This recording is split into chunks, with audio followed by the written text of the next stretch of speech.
Chapter 2070. Under the guidance of the girl, the members of the exploration group finally carried the wild boar to a small wooden hut at the edge of the forest. The small wooden hut didn't look like a house where people lived for a long time. It was more like a temporary resting place. However, behind the wooden hut, there was a fence and a lot of dried food. It looked like someone lived here for a long time. Mr. Asakes had to ask in confusion, "This wild boar, aren't we bringing it back to the village? Why do you want to bring it back to the village?" The girl asked in return. Mr. Asakes said matter-of-factly, "Such a big wild boar can be eaten for a long time, right? Aren't you a hunter in the village, or a hunter's daughter?" The girl said indifferently, "The village doesn't lack food, and we don't even lack meat." Mr. Laval listened and couldn't help but frown. "Then, why does this wooden hut store so many supplies?" "Personal hobby." The girl shrugged.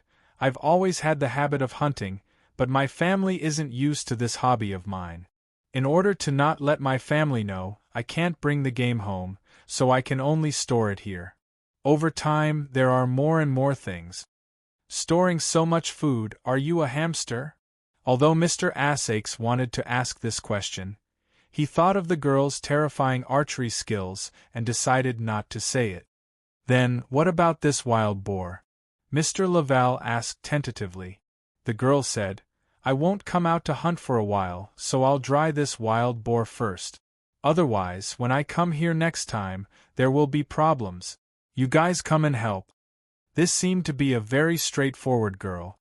Although she looked like she was only 14 or 15 years old, she was very nimble. "Hey!" Mr. Arthas's neck couldn't help but shrink back, because he saw with his own eyes that the girl swayed her body and lifted the axe. Then, using the inertia and some skills, she directly chopped off the wild boar's head, letting out blood. Whether it was the boss of Rose Mansion or the secretary of Capital of Freedom Academy, they were both from a scholarly family. When had they ever seen such a bloody scene? The scene of bloodletting caused a lot of commotion. The two gentlemen's faces were somewhat unsightly as they moved away a little. However, although the young girl looked very frail, she did not seem to have any difficulty in slaughtering the wild boar. In fact, it could even be said that she was quite skilled. But this wild boar was really too big. It was not comparable to the small animals that were being dried in the sun behind the house. "Looks like I'll have to come here again tomorrow. Let's marinate the meat first. It's a pity that the pig blood, looks like I can only throw it away." The girl quickly took out some pickling ingredients from the wooden house and began to fiddle with them. Boss Luo didn't say anything and just helped her. The girl was surprised to find that this guy, who looked the quietest and most like a noble young master, was actually the one who knew how to do these chores the best. Moreover, his completion rate was beyond her expectations. It could even be said that he was quite good. As for Asakes, who was the oldest among the three and looked a little sloppy, he was barely able to do the job. The guy who called himself Levi was really sloppy. It was obvious that he had never done any work before. The girl had her own observations and speculations. They didn't look like travelers who ate and slept in the wild. But this young man called Mr. Luo really knew a lot of survival skills in the wild. It was really strange. It was the first time she saw someone make a fire so fast. It was even faster than the original owner of the wooden house. Levi saw that he couldn't help much, so he simply walked around the wooden house and came back. "You seem to be looking for something." The girl who was marinating the meat suddenly looked up and asked Levi who came back. Asakes gave a look and Levi said, "One of our companions went missing. I don't know if you noticed that other than us, there were other traces of activity in the forest." "Missing?" The girl immediately stopped what she was doing and asked with a frown, "When did this happen?" Asakes quickly said, "It should be around 2 or 3 o'clock in the morning." He was suddenly stimulated by something and ran away. But it was too dark at that time and we didn't see where he went. We could only wait until dawn to look for him. Then we met you. I didn't see the companion you mentioned. The girl shook her head and then said calmly, "But the forest at night is very dangerous. If you can't find him, you may have to be mentally prepared. You shouldn't go out when it's dark. The world outside the village is very dangerous." The world outside the village? Boss Luo suddenly asked curiously. The girl pointed at the forest behind her and then a mountain on the other side, connecting them into a line. The elders in the village said that a terrifying demon lives in this area. It will come out at night and eat people. Demon? Levi and Asakes couldn't help but look at each other. Asakes frowned and said, "So, because of this legend, you have been trapped in the village and can't go out?" The girl said indifferently, "I think there are some problems with your understanding. Maybe it's related to the lack of intelligence. I said that it will only come out at night. I didn't say that it can't come out during the day. You guys, didn't you come from the outside? Why are you looking at me like that?" In the end, the girl couldn't help but look at Luochio. She saw that Boss Luo's expression was a bit strange. It seemed that there were some strange emotions. Boss Luo said with a smile. The way the girl spoke reminded him of a friend. The young girl, Rang Na, did not mind and simply said, "You should be mentally prepared. A person who disappears at night might really have disappeared." "Why do you say that?" Boss Luo asked. The girl said, "This house originally belonged to an old hunter. Then one day, he walked into the forest at night and never came back. Maybe he just left this place?" Asakes thought and said, "Maybe he just didn't want you to know?" The girl didn't answer. She just looked at Asakes indifferently. Arthashes could not help but wonder if he had said something wrong to make the other party think that there was something wrong with his intelligence.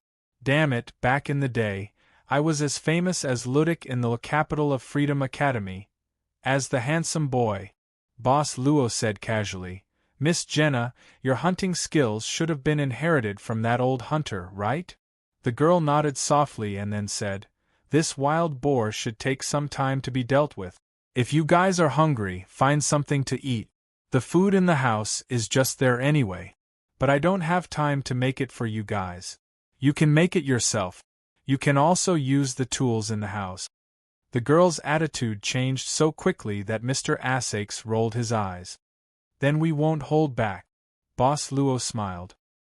His eyes were already looking at the iron stew pot placed outside the wooden house. "You're early too, Mr. Hank." "You're early too, Mississippi. May the saint bless you, my Mississippi." "May the saint bless you too, sir." In a corner of the Holy City Street, a peaceful greeting was staged. The man looked quite elegant, like a scholar. However, Hank's identity was a registered doctor in a nearby clinic. He was currently living alone in this lady's rented house. Mr. Hank looked like he was ready to go to work. He politely greeted the acquaintances he met on the way. Finally, he got on the tram and left the residential area. On the high ground between the buildings, there were 3 pairs of eyes silently watching Mr. Hank's whereabouts: the young man in white and the 2 high-level angels under him. According to my understanding, this guy named Hank immigrated from the capital of the Old Covenant, one of the 7 capitals, about 5 years before the Holy Light Kingdom. The female angel's voice was crisp. After he came to the capital of Freedom, he quickly passed the medical practitioner's exam and opened a private clinic nearby. According to the log of the Destiny system, the guy who spontaneously combusted last night took the medicine from Hank's clinic. The capital of the Old Covenant. The young man in white frowned. The female angel quickly said, "Maybe it's just a cover for his identity.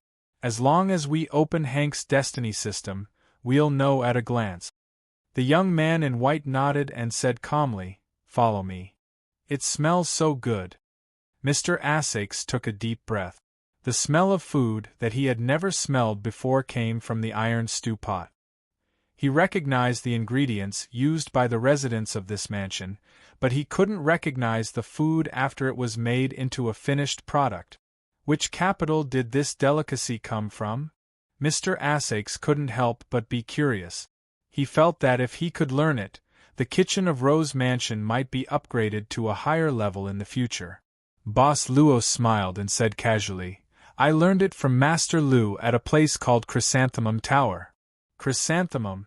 What Chrysanthemum Tower? Chrysanthemum Tower. Where is this Chrysanthemum Tower?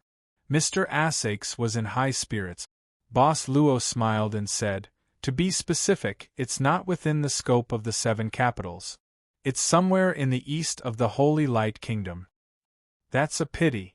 Asakes shook his head with a look of pity. If there's a chance, I really want to visit this amazing chef. In the Holy Light Kingdom, although all the towns were built around the 7 capitals, this was more like the result of the continuous expansion of the 7 capitals over a long period of time. However, in fact, at the junction of the 7 capitals, or in the territories that were farther away than the official records of the 7 capitals, there were still some areas that also believed in the Holy Light but were not included in the management of the 7 capitals. Few people knew about these things. When they were young, Asakes and Ludic traveled with their teacher and once arrived at such a settlement, which was why they had such knowledge. These places also believed in the Holy Light but did not have a fixed belief in any of the 7 capitals. Basically, they directly believed in the Heavenly Father. This smell is really special. Is there a trick to it? Mr. Asakes sighed again. It's onions. I added onions. When the pot was opened, the smell of the food instantly reached its peak. Even the young girl, Jahan, who had been quietly working, could not help but stop. Boss Luo used the wooden bowls found in the house to divide the food in the pot and distributed it to everyone. Asakes and Levi were really hungry. Thinking about their experience from last night until now, they indeed did not have a good meal. They did not go so far as to wolf down the food, but as they ate they had to refill their bowls. Miss Jahan, you should rest for a while.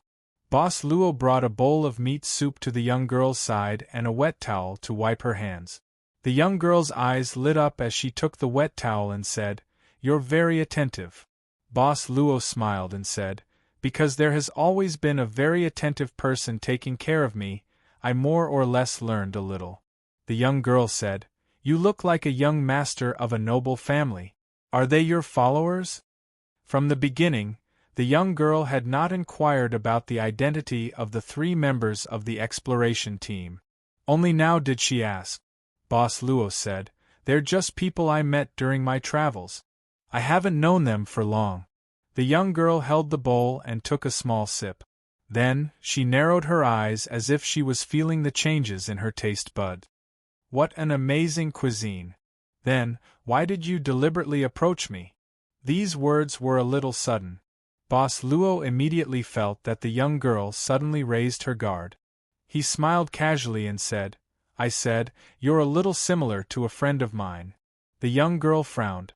Even she herself was a little surprised and said, Male or female? It's a beautiful woman. Boss Luo said softly. The young girl Jenna did not comment, but she did not seem to be in the mood to talk. After drinking a few more mouthfuls of the broth, she suddenly said, This broth is indeed amazing at first, but the taste is too strong. If you drink too much and eat something else, you might not even be able to taste the meat. It's a little overbearing. Boss Luo did not care. Instead, he thought for a moment and asked, Miss Jenna, at this rate, can you return to the village before dark? The young girl thought for a moment and said, If you just want to exchange for some supplies, I can give you some of the food in this house. There's no need to go to the village. If you want to inquire about your missing companion, I'll do it as soon as possible. Can you tell me more about the legend of the forest demon? Boss Luo asked again. Why are you interested in this? The young girl asked curiously. Boss Luo said casually, I'm a traveler, so I'm interested in interesting things on the road. Maybe one day in the future I'll be able to write a book about what I've seen and heard in my life. The young girl said expressionlessly, You don't think the legend of the demon is interesting? Boss Luo smiled and said, Then it's fine to write it as a bedtime story. What kind of bedtime story would be written as a demon story? The young girl could not help but look at this guy who looked like a noble young master. The young girl shook her head, thought for a moment and said, "Legend has it that in the depths of the forest, there is a strange lake. There is a demon sword hidden in the lake, and this demon exists as the guardian of the demon's sword." In the midst of the fragrance of food, the young girl slowly talked about the legend that had been passed down in her village for many years. Chapter 2071. Nan Xiaonan suddenly felt insecure. Maybe it was because the boss went out and left her and Miss Maid alone in the Rose Mansion? Most importantly, it was hard to figure out Miss Maid's thoughts. Of course, the boss's thoughts were also hard to figure out. However, the boss seemed to be easier to get along with. People still had to rely on themselves. Therefore, she came to the kitchen alone to look for the legendary kitchen utensils. Then, she would use star creation on all of them to increase the number of combat units on her side. Needless to say, the kitchen utensils in the Rose Mansion's kitchen were quite complete. There were as many as 7 kitchen knives. Things like Xing Chuang's kitchen knife. Nan Xiaonan had long been familiar with it. She seemed to have a kitchen knife in Xing Chuang not long ago. Then, Nan Xiaonan suddenly discovered a very serious problem. Her star creation spell actually failed. No, it actually failed. What happened? I didn't feel like I was sealed. Everything was fine when I cast the spell. Why? Nan Xiaonan looked at the unresponsive kitchen knives with a solemn expression. Failed? Then star creation technique was Nan Xiaonan's biggest reliance, and it was also a unique technique. Although this witch from the other world's academic school was shameless, because of the star creation technique, she actually had a hidden arrogance in her heart. However, Nan Xiaonan didn't panic too much, because she thought of the city governor Durand who suddenly lost his mind. Durand seemed to have a mental breakdown because he couldn't pray. Durand couldn't pray, so could Laval and Assaix. Then, her star creation spell failed because of the same reason, this mysterious transfer incident? Nan Xiaonan carried the kitchen knives back to the lobby with a heavy heart.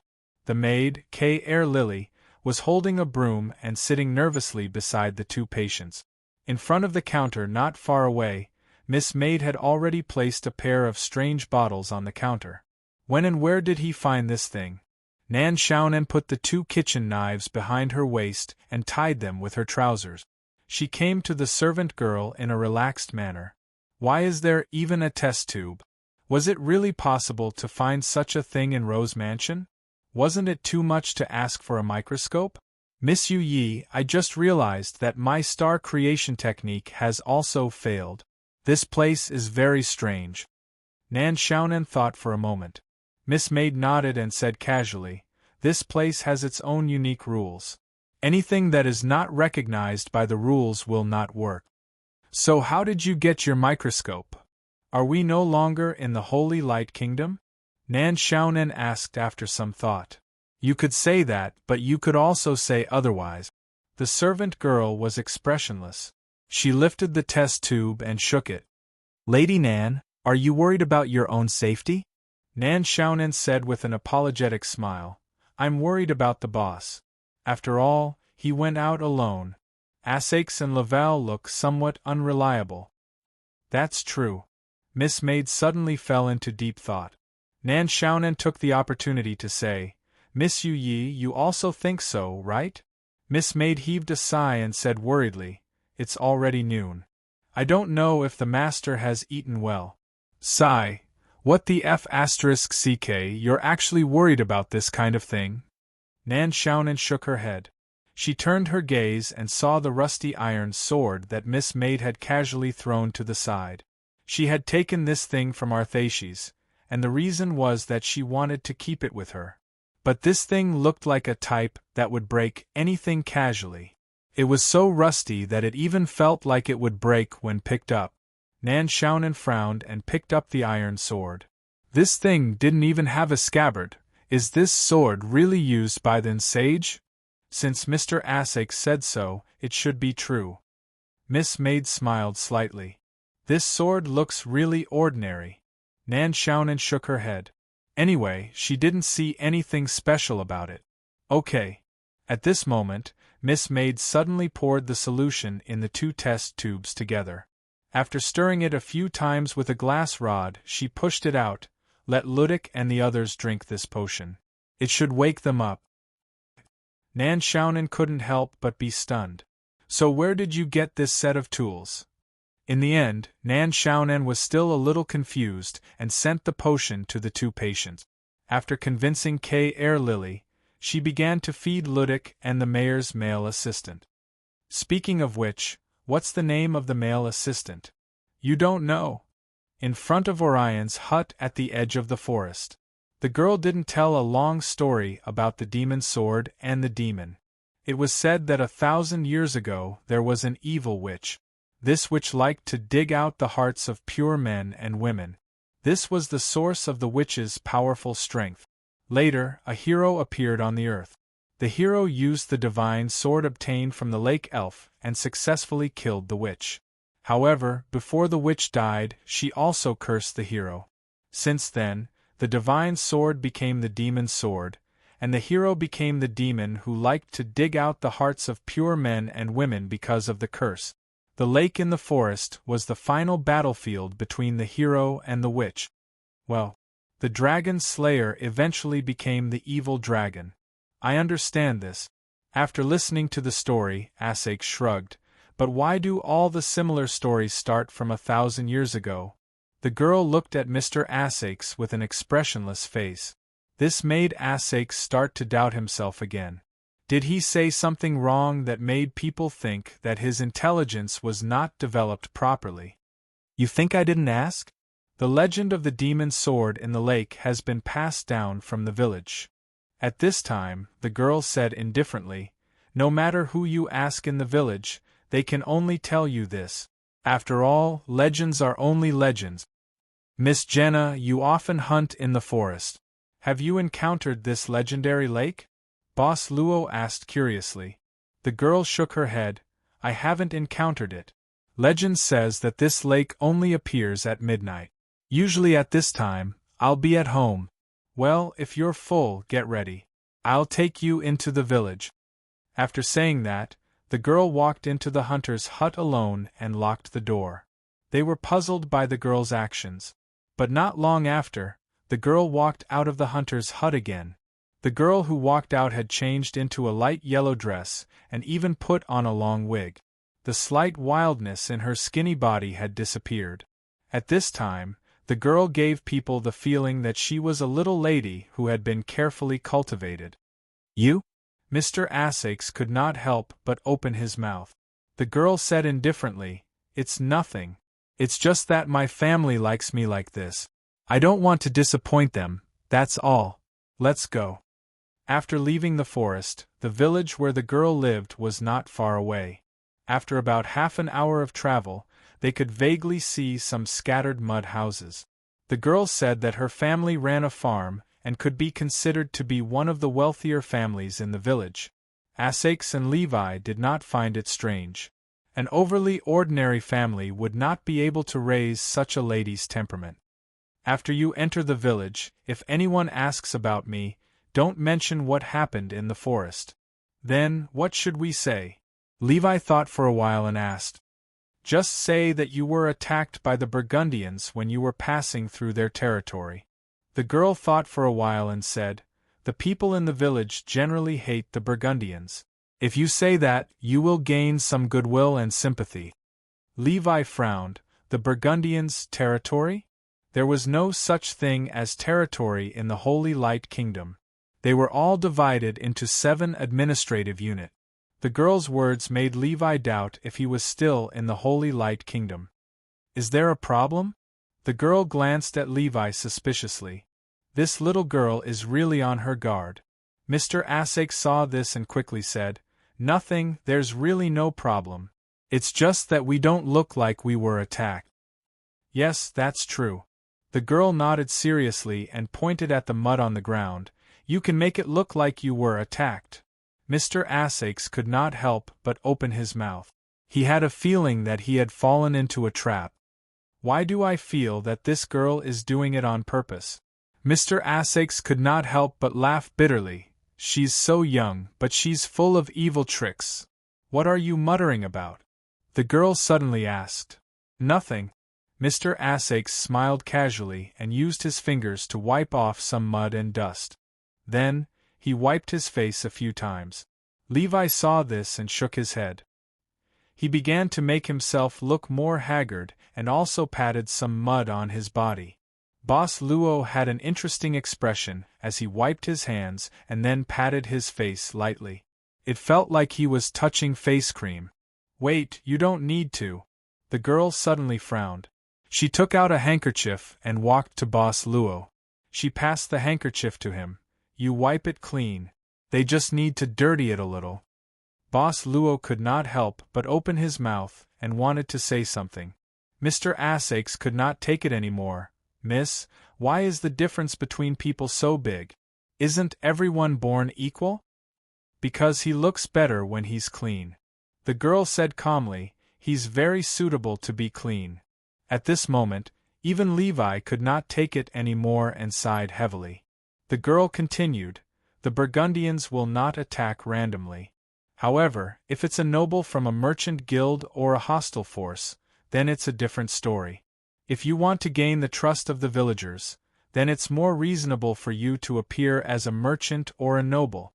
Among all of you, only this guy looks like a noble young master. Usually, if he's a noble young master, even if he's escaping, he will pay more attention to his image. He can be down and out, but he can't be sloppy. Mr. Essex and Levi were stunned when they heard this. Mr. Essex was even stunned. I even feel that you make a lot of sense. I can't even refute it. Then what do I look like? The girl thought for a moment and said, you look like one of those middle-aged useless mercenaries. You just said useless, right? Mr. Assash's face twitched.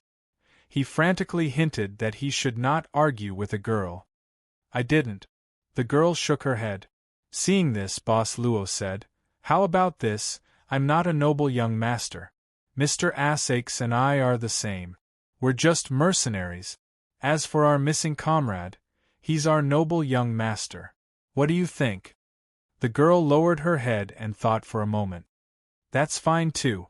If you're looking for the missing noble young master, the villagers won't be surprised if you put in more effort. That's it. Boss Luo smiled and passed the handkerchief back to the girl. The girl said calmly, it's dirty. You can take it. I don't want it anymore. Then, without waiting for Boss Luo to reply, the girl turned around and walked in front of the group. Essex came to Boss Luo's side and sighed. He used to be young too. He used to be as handsome as Ludic in the capital of Freedom Academy, and often received handkerchiefs from girls. I'm starting to feel that this isn't any of the 7 capitals. It's possible that we're not in the Holy Light Kingdom anymore, Levi said. Essex frowned. You mean the so-called nobles? No matter if it's a territory or a noble. Lavar said with a serious expression, these things don't exist anywhere in the Holy Light Kingdom. They are only a type of knowledge that only exists in book. Essex said, I didn't work much when I was in school, but I heard some things about nobles from my teacher when I was traveling. Boss Luo asked curiously, you too, don't you know what nobles are? Essex shook his head and said, it's not that we don't know. We know what nobles are, but we never talked about it. We're born equal. Therefore, everyone is equal in the Holy Light Kingdom. Nobles don't exist. Levi also had an attitude of deep agreement. Boss Luo said, that's strange. Since it doesn't exist, how do you know?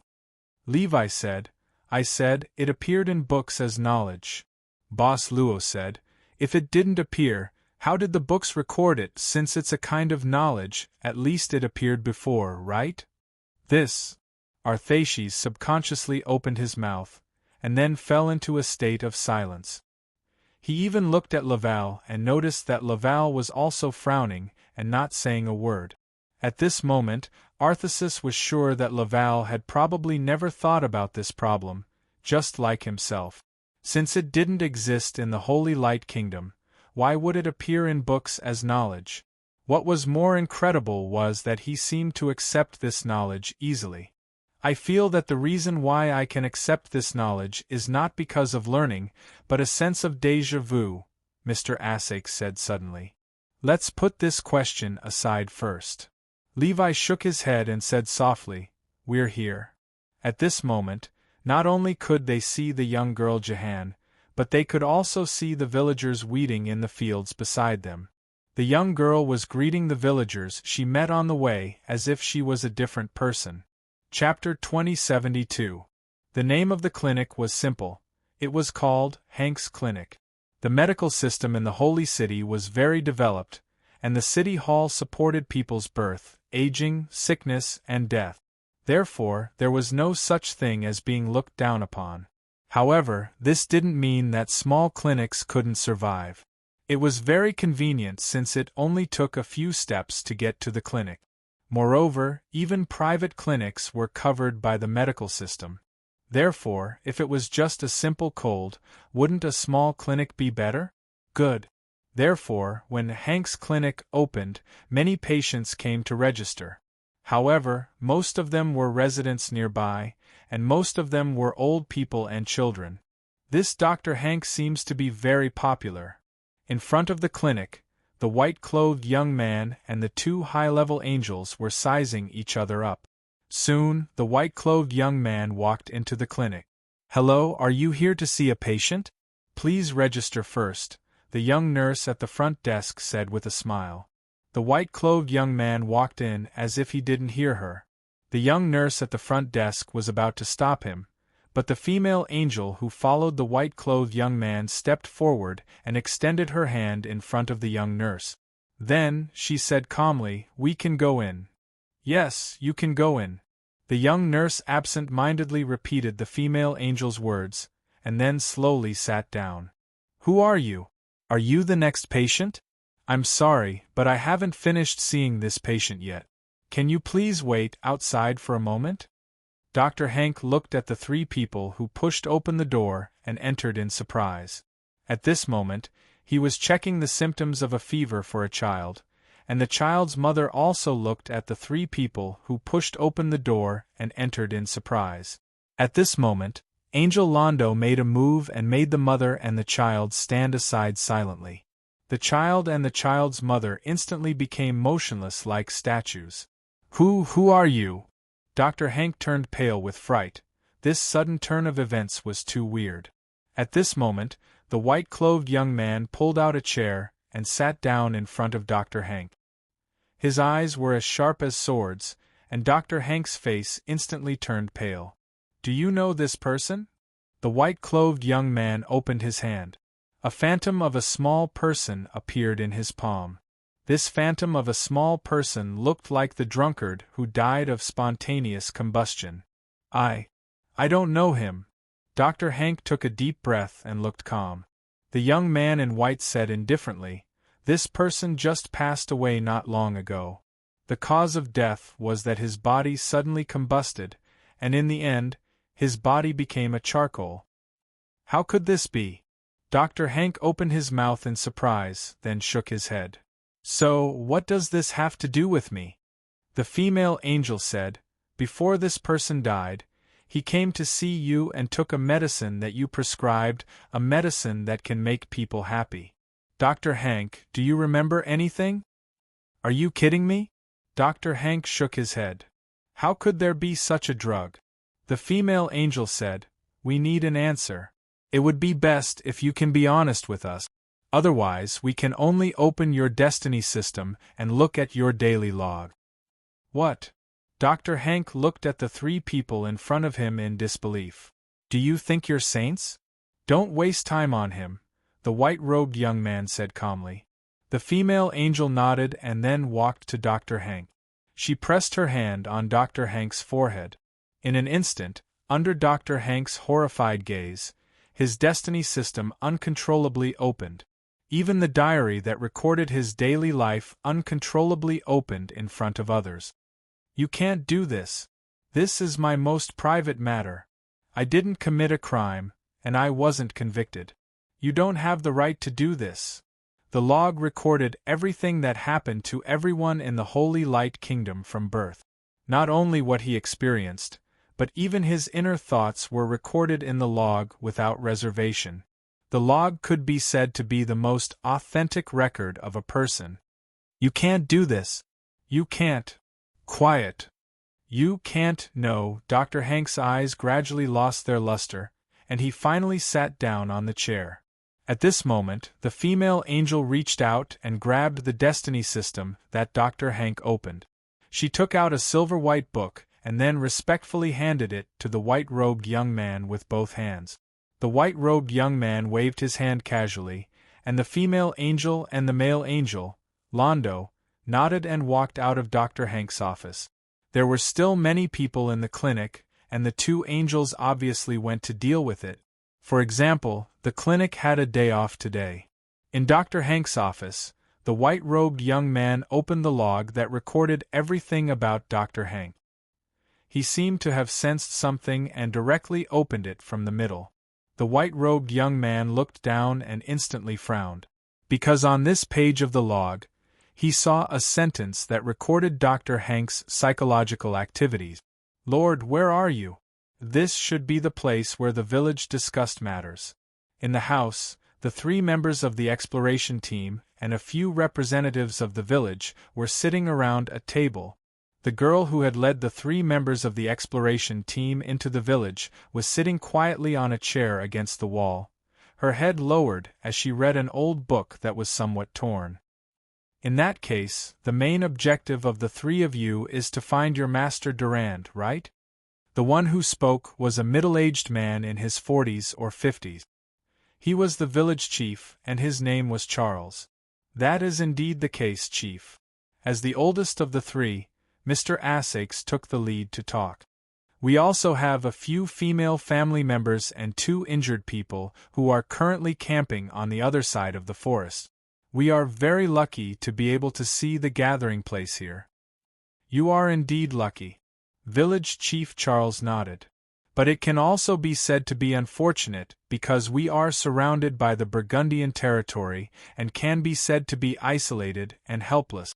If you escape here, you will be discovered by the Burgundians sooner or later. Mr. Essex frowned.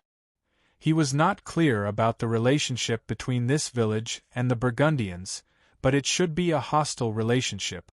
Otherwise, the girl would not have asked them to use the Burgundians' attack as a breakthrough point to seek help from the village. However, from Village Chief Charles's tone, it seemed that he was also very wary of the Burgundians and was even worried about attracting unnecessary trouble. We really have no other choice. If you can find Master Durand, we will be very grateful to you, Mr. Arthaces said with a sincere expression. The representatives of the village looked at Village Chief Charles and seemed to be waiting for his opinion. This matter is not simple. Village Chief Charles thought for a while and said, I can't promise you anything in such a short period of time. The rule of our village is that no one is allowed to go out after nightfall. There is not much time left before nightfall, so if you want to mobilize the villagers to search for Durand, you will have to wait until tomorrow morning at the earliest. Lavar suddenly said, Chief, we don't know if Master Durand is still alive. If we stay out for one more night, it will be more dangerous. I'm sorry, this rule has been passed down. Village Chief Charles shook his head and said, Even if I want to help you, I can't find any villagers who are willing to go out at night. I can understand your feelings, but I hope you can understand our difficulties. Essex said, Then, I would like to bring the women and the injured from the camp here. Is that okay? Village Chief Charles said, That's not a problem, but I'm afraid the sky will be completely dark by the time you return to the camp. Perhaps you can come back tomorrow morning. Really, I don't recommend you to travel at night. Lavar thought for a while and said, We hope to bring some food back. What do you use as the currency here? Village Chief said, It's just some rations. You don't have to buy it. Although our place is remote, we have enough food. I'll get someone to bring some food back for you. Thank you so much. Lavar nodded. Surprisingly, the village representatives, including the village chief, did not seem to have any doubts about the identities of the 3 members of the exploration team. After a short conversation, the village chief left with the excuse that he had something to deal with. The other representatives also left with their own matters. Only one of the representatives of the village remained. "You guys didn't meet Jahan at the stream, right?" The representative of the village, who stayed, suddenly said. Mr. Asakes subconsciously looked at the girl who was sitting quietly in the corner reading a book. He noticed that the girl was looking up at him with a warning look in her eyes. "We did meet Miss Jahan at the stream." Mr. Asakes could only bite the bullet and say. The man shook his head. "Jahan is my daughter. I can tell when I should believe her words and when I shouldn't. I think you met her in the forest, right? What prey did you catch today?" "Wild boar." "Oh no." Mr. Asakes quickly laughed bitterly. "Wild boar?" The man looked at the girl in the corner and said with a faint smile, "Your skills seem to be getting better. Do you really plan to become an outstanding hunter?" The man's expression gradually became serious. The girl seemed to have nowhere to look. In the end, her eyes drifted to the window, and her ears were slightly red. As expected of her father's prestige, Mr. Arthaces snickered inwardly. He finally got to see this mischievous girl's face being deflated. "Actually, it was Miss Jahan who saved us," Boss Luo suddenly said. "My companions and I were chased by a wild boar in the forest. If it wasn't for Miss Jahan, perhaps one of us would have been injured." The girl raised her head and looked at him with her mouth slightly open. "Is that so? But you seem to be thinking about something very dangerous?" The man looked at Luochio meaningfully. Boss Luo responded with a smile. The man immediately nodded. "All right, I'll believe you for now. But I can't believe your identities for now. It's not just me. I think you can feel it too. The village chief and the others are still worried about your origins." Boss Luo said. "The village chief gave us food and even allowed us to bring our companions here. It's already very good. After all, we are outsiders of unknown origins." "You can't blame him for this." The man shook his head and said, "Jahan may not have told you. Our village has been attacked by the Burgundians several times. There was even a big fire that burned down more than half of the village. What you saw on the way here were many places that were rebuilt later." Lavar couldn't help but say in surprise, "If that's the case, then you should be very cautious about our arrival." "Why, we're already on guard." The man smiled and said, "I haven't introduced myself yet. I'm Jacques d'Arc, the sheriff in charge of the village's tax collection and defense." "What?" Asakes suddenly pressed his hands on the table and stood up. His eyes widened. "You said, what's your name?" "Jacques d'Arc." "The man." Jacques d'Arc looked at the shocked Asakes in surprise and couldn't help but wonder, "Is there a problem with my name?" No problem." Asakes shook his head and sat down again with a heavy heart. Lavar's heart skipped a beat. "Mr. Jacques, may I ask, does your village have a name?" "This is Domremy village, sir," Mr. Jacques said casually. "This place is too remote." "It's not strange that you haven't heard of it. We've always been surrounded by the Burgundians' territory. Perhaps even the French royal family has forgotten about our existence.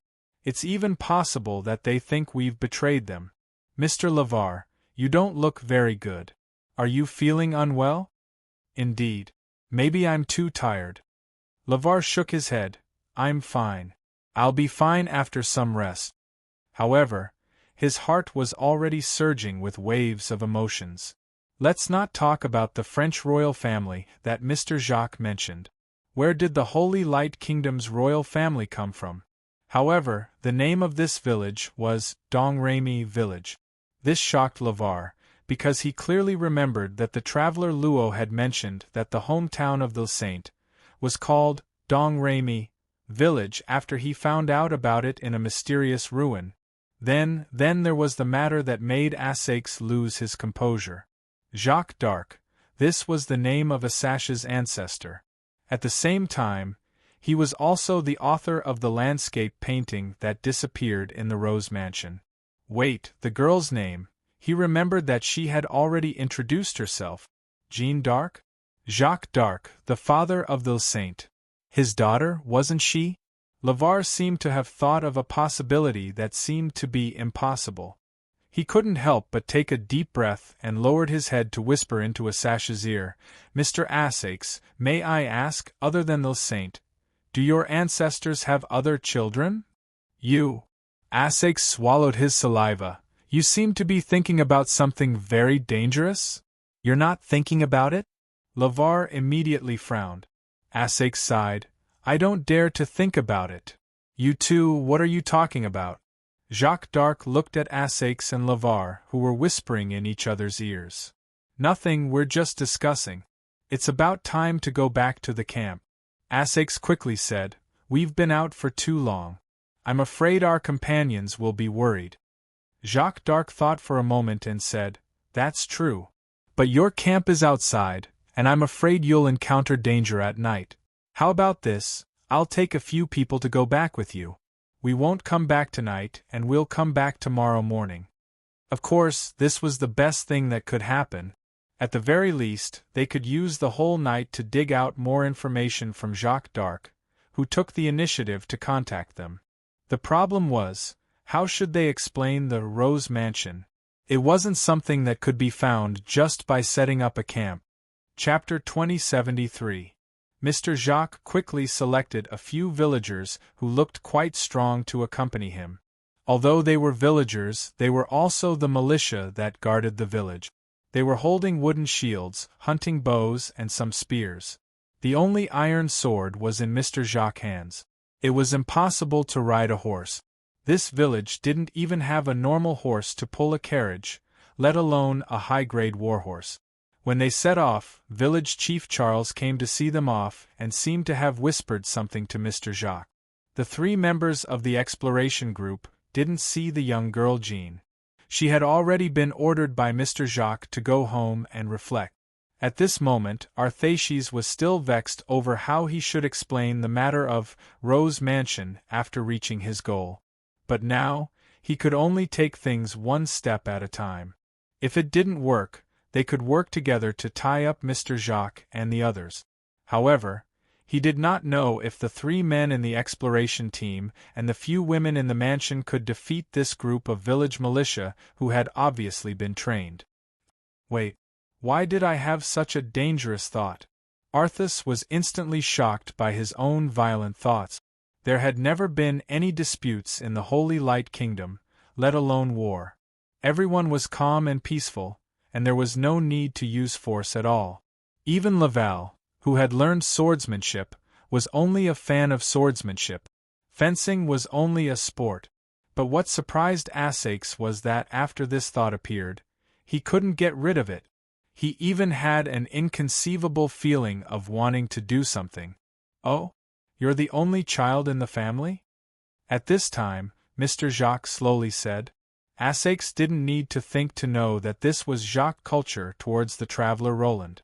In fact, in the beginning there were questions like, "How old are you? Who else is in the family? Do you have any skills?" Problems like this kept popping up. If I were 10 years younger, do you believe that Mr. Jacques would be asking me? Mr. Assache walked to Laval and said with a smile, "Isn't that perfect?" Lear said calmly, "It just so happens that we know very little about this traveler." Assache shrugged. "But knowing the answers to these questions won't be of much use. Have you thought of how to explain the incident at the mansion?" Laval suddenly asked. At this time, Assache went all out and said with a fierce look, "It's hard to explain. Why don't we just tie everyone up? If we catch them off guard, it should be possible." Laval frowned, but surprisingly, he didn't refute Assache's words. Perhaps he was also considering the feasibility of the operation. Mr. Assache couldn't help but look at Laval with a strange expression. At this moment, Mr. Jacques suddenly asked, "If you are camping in another part of the forest, do you see a large house?" Assache and Laval stopped abruptly and looked at Mr. Jacques in bewilderment. Boss Luo said casually, "The place where our companions are camping is in a large house. This house is very beautiful and there are many roses planted there. Mr. Jacques smiled casually. The roses there are indeed very beautiful. After all, when I was planting them, I spent a lot of effort.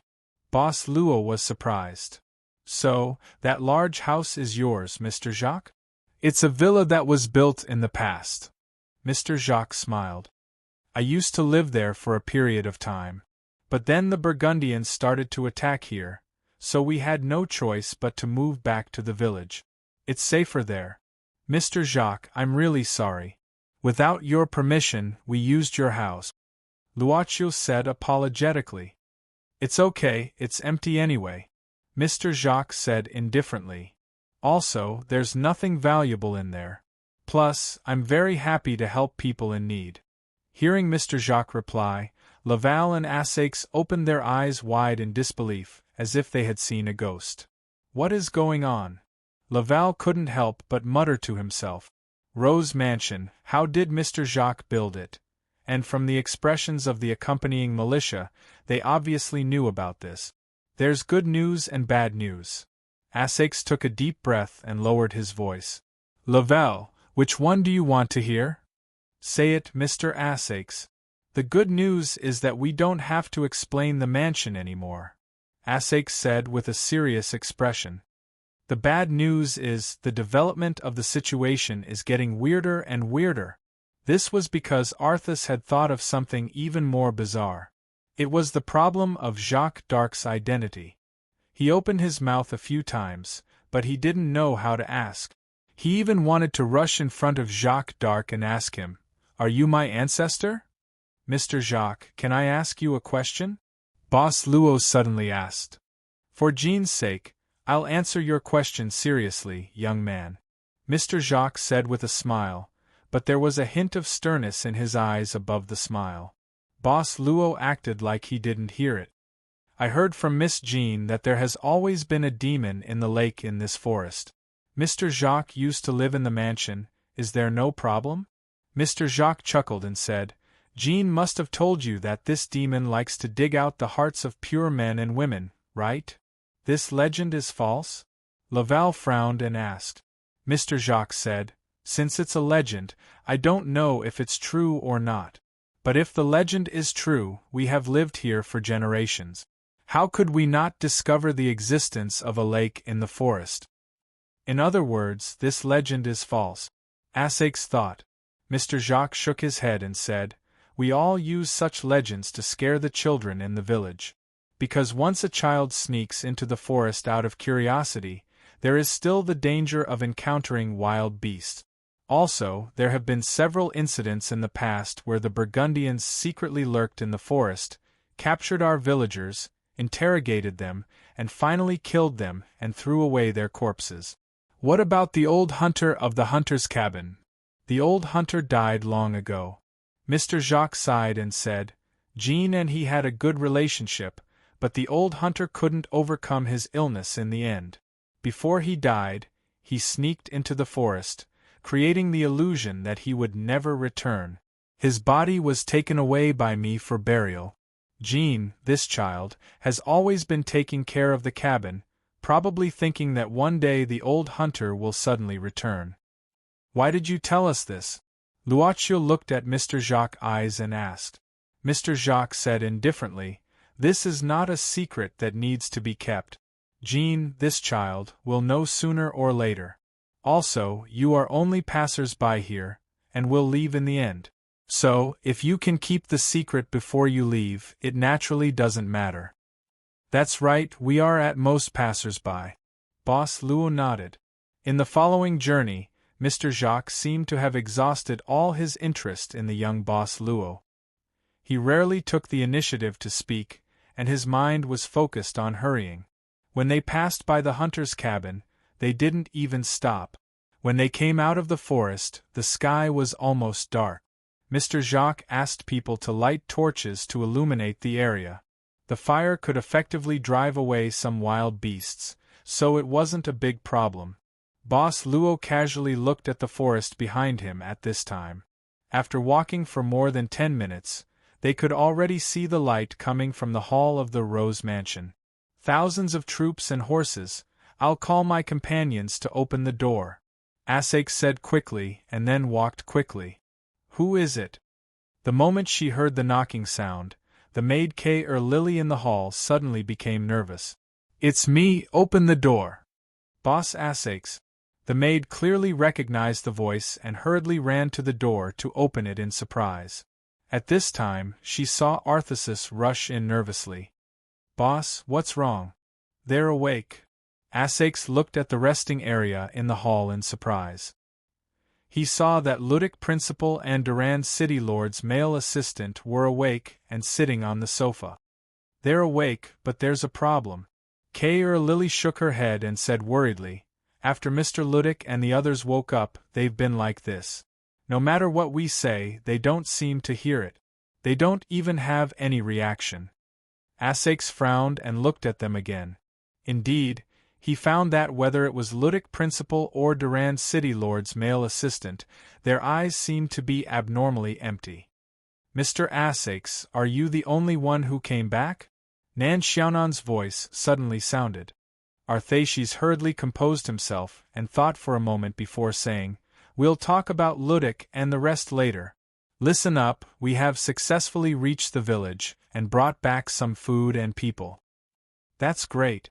Lily was pleasantly surprised. "Don't be happy yet," Asakes said seriously. "Things are a bit strange, I don't have time to explain now. Anyway, when we bring them back, no matter what they say, don't say anything. Just listen. If you have any doubts, leave them because I have the same doubts as you. Remember what I said." Saying that, Arthesis hurriedly walked out. In the hall, Nan Xiaonan subconsciously looked at Miss Servant Girl. Her face was full of doubt. Mr. Asakes brought back food. "We can cook now, Lady Nan." Miss Servant Girl smiled at this time. "As long as you're happy? Let me introduce you. This is Mr. Jacques." After a while, Asakes entered the door again, but this time, he brought Mr. Jacques and his entourage. "Jacques? Isn't he the painter of that painting?" Nan Xiaonan couldn't help opening her mouth in surprise. Miss Servant Girl's eyes fell on Mr. Jacques since he entered the door. This was a very rare situation. According to Nan Xiaonan's observation, Miss Servant Girl's eyes, as long as the boss was present, almost 99% of the time would be on him. The remaining 1% even to blink. But soon, Miss Servant Girl withdrew her eyes. Yu Ye's eyes, as usual, only fell on Boss Luo. Nan Xiaonan couldn't even understand anything from Miss Servant Girl's face. But she remembered what Asakes said before, "From now on, just listen, don't ask." At this time, Mr. Jacques suddenly said, "Mr. Arthesis, these two companions of yours don't seem to be very good?" Mr. Athax said, "We were ambushed previously, and the two of them were unconscious. When they woke up, they became like this. I'm guessing that it's because they were too frightened. Perhaps they'll recover after enough rest. We don't have a good solution at present." Mr. Jacques said, "You can use the guest room upstairs. The patient needs a good rest. When we return to the village tomorrow morning, I will ask the doctor to come and see your two companions." With that, Mr. Jacques turned back and asked two of the militiamen to help the sluggish Ludic and the male assistant up, and sent them to the guest room upstairs. Mr. Jacques said at this time, "You have been staying here for a long time, presumably you are hungry and tired. This time we brought some food. Mr. Puma, please take the food to the kitchen for processing. After the door on the left of the kitchen, there should be some spices I saved before in the cellar, maybe you can use them." The militiaman named Puma nodded at this time. "Okay, Mr. Jacques, I'm happy to serve you." Miss Servant Girl Lily glanced at Mr. Jacques in surprise, and then looked at Boss Asakes, because there was indeed a cellar on the left of the mansion's kitchen. But how did this person know so clearly? She saw Asakes looking at her at this time, gently shaking his head, motioning her not to say anything. So, Mr. Jacques sat down at this time, just like the host. "Before dinner, we can have a pleasant conversation."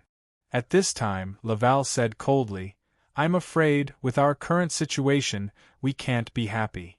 Mr. Jacques said, regarding your Master Durand's matter, I am also very sorry. But since he has been missing for a day and a night, I'm afraid. Everyone, you'd better be mentally prepared. Ah! At this time, a scream instantly startled everyone in the hall. It seems to be Mr. Puma's voice. A militiaman said quickly, I'll go out and see. With that, this militiaman instantly picked up a wooden shield and a stick with a sharpened iron plate tied to it, and quickly walked to the door. Unexpectedly, the door suddenly opened at this time. The militiaman was knocked to the ground at once.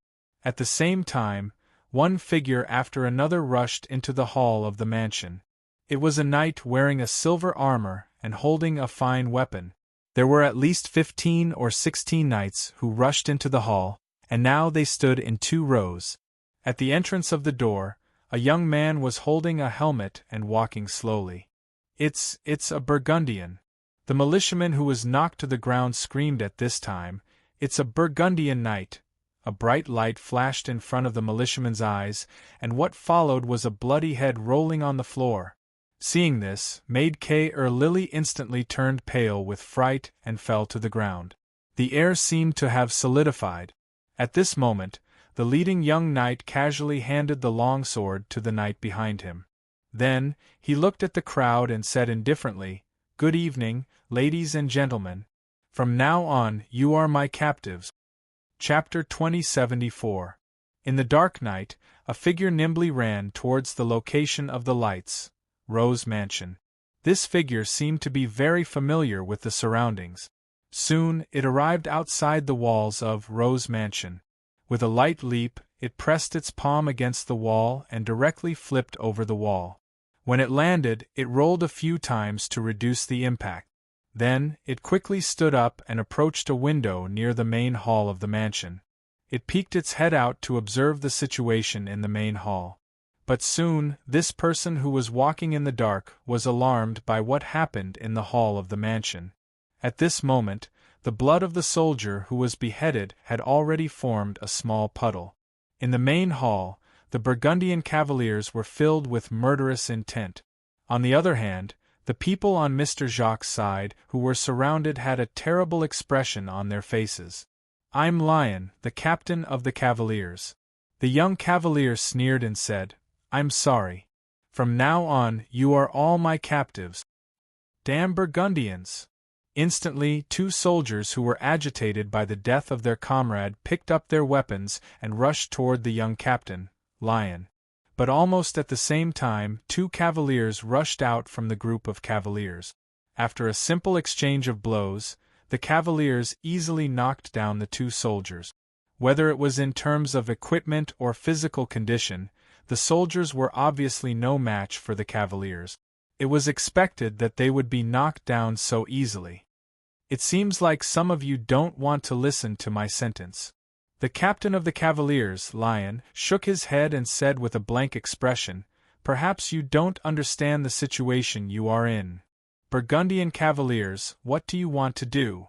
Mr. Jacques took a deep breath and slowly walked out.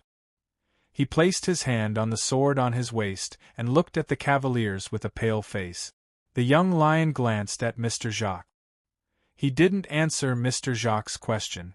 Instead, he said, Since you have a sword in your hand, I'll give you a chance to have a fair duel with me. As long as you can defeat me, I'll let you leave this place. As Nan Schauen listened, she sneered and said, Letting us out of this house and then catching us back doesn't count as breaking a promise. Leonbert looked at him coldly, but he didn't refute. Instead, he looked at Mr. Jacques again. Remove your weapon, master of the house. Be like a warrior facing the challenge of fate. Mr. Jacques' expression changed slightly. His hand gripped the hilt of his sword, but his fingers were constantly loosening and tightening. Sir, don't listen to him. Let's charge out. That's right. Surely these Burgundian butchers are not so kind. Even if only one of us can make it back to the village, we have to bring back news of the Burgundians' arrival. Mr. Jacques. Enough! Mr. Jacques yelled in a deep voice. Under everyone's gaze, he slowly pulled out the sword at his waist and pointed it at the young Leonbel. Knight of Burgundy, I accept your challenge. I hope you can abide by the oath of a knight. Looks like tonight won't be too boring. The young man chuckled. He waved his hand and said, Bring me my weapon. In an instant, one of the cavalrymen behind him carried a two-handed sword to Leonbel. A two-handed sword was a heavy weapon, but this young Leonbel could easily lift it with one hand. When he swung it, it didn't seem to be strenuous at all. This kind of astonishing arm strength instantly caused the militia to be frightened. Mr. Jacques wasn't a soldier. He only had some property in the village and ran a farm. Even if he had learned some skills, he was probably an amateur. How could he duel with Leonbel, who could easily lift a two-handed sword? This wasn't a fair duel at all. Why don't you let me do it? At this moment, a voice that seemed to be able to calm everyone suddenly sounded. Although this voice came suddenly, it didn't make people feel that it was abrupt. It was like a gentle breeze that instantly blew away the tense atmosphere in the hall. What an incredible guy! Mr. Asakes muttered at this moment, and then all his attention fell on the speaker. It was the guest of his mansion, the traveler of 7 capitals, Mr. Lowe. What made Nan Xiaonan curious was that the boss actually took the initiative to stand up. Even if he wanted to find someone to solve this problem, shouldn't it be her, who was a new employee and didn't have any human rights yet? You indescribable existence, stop fooling around. Miss Maid. Miss Maid's expression was normal. Nan Xiaonan admired Miss Maid's calmness. After knowing her for so long, Nan Xiaonan found that no matter what the boss wanted to do, Miss Maid never had any objection. This kind of crazy blind obedience made Nan Xiaonan speechless many times. But on the other hand, perhaps only someone like Miss Maid, who agreed unconditionally, could get the boss's approval? Unconditional obedience, from the bottom of her heart, even her instinct, she didn't resist at all? Nan Xiaonan knew she couldn't do it. Even if she was bound by the Black Soul Messenger, even if she had lost the possibility of betrayal, her inner thoughts. At this moment, Mr. Jacques was stunned by the young man who stood up, and then nodded. Young man, I admit your courage, but it's a pity that we haven't known each other for long. I appreciate your kindness, but this duel should belong to me. Boss Luo looked at Leonbel. I also have the right to resist, right? The cavalry captain sneered at this time, but there was a hint of mockery in his eyes. I also appreciate people with courage, and I'm more willing to accept those who dare to challenge fate. I even welcome the two of you to attack me together. Give this brave young man a sharp sword. This cavalry captain was quite arrogant and confident, but he was also quite a deterrent to his subordinates. In an instant, a cavalryman pulled out his weapon and directly threw it at Boss Luo's feet. Actually, this sword is enough for me. Boss Luo shook his head at this time. He stretched out his hand and pressed on the back of Mr. Jacques' hand that was holding the sword. Mr. Jacques was suddenly alarmed. It's good that you have courage, but you shouldn't force yourself. When he saw Luo Chio's eyes, he swallowed the words he was about to say. Under the gaze of this pair of calm eyes, Mr. Jacques let the young man take away the sword. Mr. Jacques gritted his teeth and said to Boss Luo in a low voice, Young man, you are a brave guy. You must survive. If you can defeat this knight, I'm even willing to marry my daughter to you. Boss Luo heard this and smiled. He looked at Miss Maid and responded, I think, because of this sentence, I have a reason to fight. This is the most precious promise for me. Mr. Jacques didn't find any problem. After all, marrying his daughter was indeed a precious promise. But he didn't think this young man could defeat the opponent, so he just gave him some encouragement. Of course, if this young man could defeat the opponent in this era where the war even affected this remote village, it was certainly a good thing to have a brave son-in-law. Anyway, Jahan was still young, and there was still time for them to get along. This moment was enough for Mr. Jacques to think about many things. It seems that you have discussed it. Leonbel looked quite patient. Or maybe he was enjoying the time of watching his prey struggle. Leon Bell walked out with a big sword and sneered, "This is a beautiful promise, and it will even become a story that will be passed down. The premise is that you can defeat your destiny, me." The big sword was swung out instantly, and the whistling sound of the wind was very scary. Boss Luo stepped back and dodged. At this time, the big sword directly chopped on the floor, smashing a not small hole in the floor. Mr. Jacques and the others couldn't help but break out in cold sweat for this young man who had just been promoted. Nan Xiaonan, on the other hand, thoughtlessly flipped through the items to see if there were any snacks. Only then did she remember that Rose Mansion was a very poor place.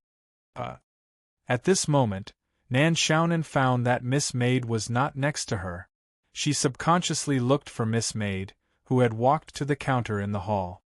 What is she doing?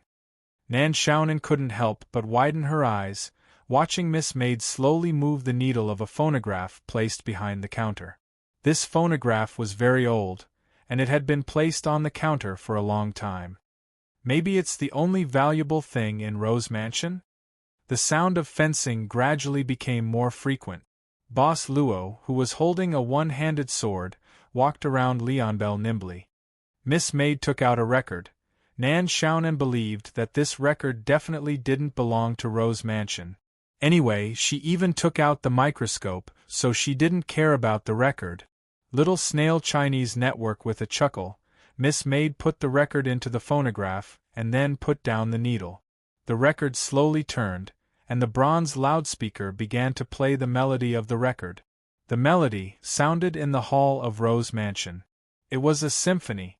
Revolution Etude in C minor. Time seemed to slow down a lot because of this strange melody.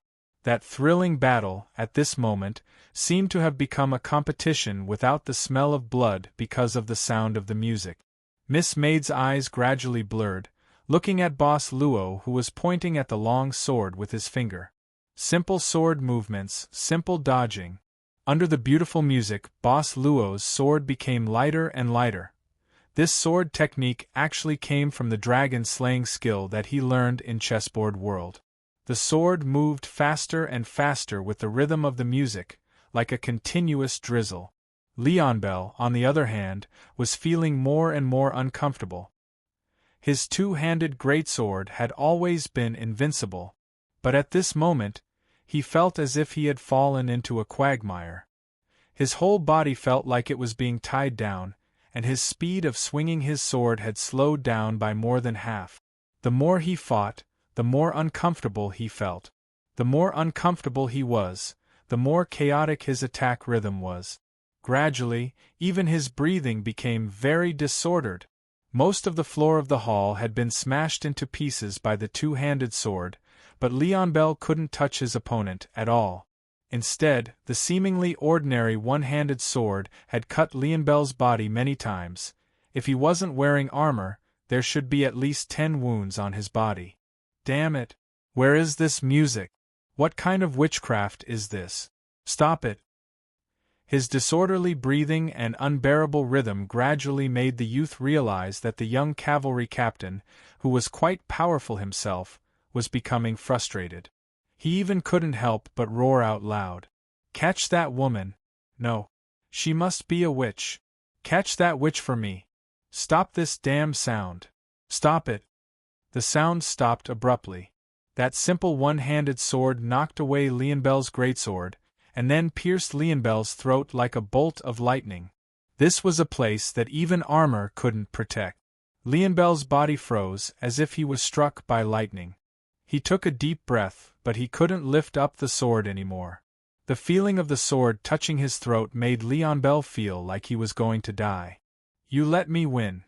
The music was still playing, and Boss Luo's voice seemed to be part of it. Seeing this, the cavalrymen were all stunned. Then, their first reaction was to pull out their weapons and charge forward. Mr. Jacques was the first to react, as if he had just woken up from a dream. He quickly shouted, "Burgundian Knight, can't you afford to lose? I'll nail your dignity and shame to my body. Even if I die and go to the underworld, I'll still praise your great name." Stop it! Leon Bell shouted in a deep voice with a terrible expression. Back off. The sword was still pointed at Leon Bell's throat. At this moment, Mr. Jacques asked the rest of the militia to bring down Ludic and the male assistant. Mr. Jacques looked at the crowd and said in a low voice, I'm afraid they'll come back immediately after we leave. We have to split up. No matter who it is, we have to send back the news of the Burgundians' attack. Do you understand? We understand, Mr. Jacques. Mr. Assaix nodded and looked at the traveler Mr. Luo nervously. He didn't know how long he could suppress Leon Bell. At this moment, Assaix didn't have time to think about some abnormal things. For example, the village didn't have electricity, but the Rose Mansion had electricity. Based on his observation of the village, this village didn't even have any mechanical equipment. How could Mr. Jacques have the nerve to say that he built the mansion? However, the situation didn't allow Assaix to ask these questions. He and Laval each supported the male assistant and Ludic. Under Mr. Jacques' lead, the crowd slowly left the Rose Mansion. You guys go first, Boss Luo said at this moment. Mr. Jacques knew that this was a strategy to give his people time to escape. But at the same time, this young man's danger would increase exponentially. But now was not the time to be sentimental. Mr. Jacques took a deep breath and said, You must come back alive. Come and fulfill my promise, my child. Are we leaving the boss like this? Nan Xiaonan couldn't help but ask Miss Maid quietly. Let's go to the village and wait for our master. Miss Maid smiled at this moment. Why do you seem to be in a good mood, good mood? The sword was still pointed at Leon Bell's throat. Only Boss Luo and the Burgundian cavalry were left in the hall. Leon Bell had calmed down. Brave swordsman, your swordsmanship is very good. Are you interested in joining me? I can guarantee that you will be my most important partner in the future. The military life may not be suitable for me. Boss Luo smiled casually. I'm a carefree person. At the same time, Boss Luo put down his sword gently. In the blink of an eye, those crossbow-bearing cavalrymen swarmed forward, completely surrounding them, and began to press on. Leon Bell waved his hand and stopped the cavalry. He tried to persuade him again. You don't look like you're from the village. Domremy village is isolated and helpless. It's only a matter of time before it falls. Smart people know what to do. I believe that you're not the kind of person who would ruin your future for a village girl's marriage. This girl might even be illiterate. My partner should be far away. Boss Luo smiled casually and said, Then I'll be leaving too. I hope everyone will have a good night here. Humph, ungrateful. Leon Bell shook his head and said, I cherish talents, but I don't like stubborn people. He waved his hand. The cavalry no longer had any scruples. They sneered and swung their weapons. Facing the swarm of attacks, Boss Luo was calm. At this moment, the light on the roof of the mansion suddenly exploded with a loud bang. At the same time, the window on one side was smashed open. Then, 3 fist-sized balls were thrown into the hall. In an instant, the ball released a thick gray smoke. This smoke was extremely irritating. Just breathing in a little bit would cause people to cough uncontrollably. Their throat, nose, and eyes would burn with pain. Damn it! Don't cut randomly. They're teammates. Ah dash! Where are they? Where are they? They ran away. Chase them! Chase them! The noise in the hall gradually quieted down. It seemed that all the cavalrymen had gone out, including Captain Leon Bell. In a room on the 3rd floor of the mansion, under the dim moonlight, one could vaguely see the outline of the room. Thank you for saving me, Ms. Jenna. Boss Luo's voice suddenly sounded. Shoo. At this moment, the girl leaned against the door and listened carefully. She quickly put her finger on her lips and said, They might not be far away. They should be far away. Boss Luo said, Why are you here, Ms. Jenna? The girl exhaled slowly. I've been following you, but you didn't know. I didn't expect to encounter such a thing. Anyway, thank you for saving my father. I just saved myself, Boss Luo said softly. Anyway, thank you. The girl didn't dare to look at the young man's eyes. She looked out of the window and said in a lower voice, "And I'm not illiterate." She even emphasized her words. Chapter 2075. Closed for one day. With these words written on the door of the clinic and a sign with the word "closed," the patients who came to see the clinic had to go home. They didn't know what happened in Hank's clinic. In fact, in the clinic, the patients who had come to register for treatment in the morning were all like puppets with their strings cut. They lowered their heads and sat quietly in the waiting room. The two high-level angels walked around and made sure they didn't miss anything before returning to Dr. Hank's office. The white-clothed young man was reading Dr. Hank's destiny log. The two high-level angels following him didn't see anything wrong with the white-clothed young man's expression. After a while, the white-clothed young man closed the diary in his hand and closed his eyes. The two high-level angels could only wait again. The white-clothed young man slowly opened his eyes and said in a low voice, "It's done." The female angel quickly asked, "My lord, did you find the source of the medicine Hank sold?" The white-clothed young man said calmly, "He imported this medicine from the city of Dawn, but he got it from a medicine merchant in the Free City." Interestingly, Hank didn't know there was a problem with this medicine because he thought it was a new antidepressant, and he had been using it for a long time. How come he didn't know? The female angel couldn't help but frown. The white-clothed young man said calmly, "Maybe he knew, maybe he didn't know. There are many reasons why he didn't know." Even if he knew, there were many reasons why he didn't know. Langdo's expression changed slightly, and so did the female angel. Clearly, both of them had thought of the same possibility. The female angel looked serious.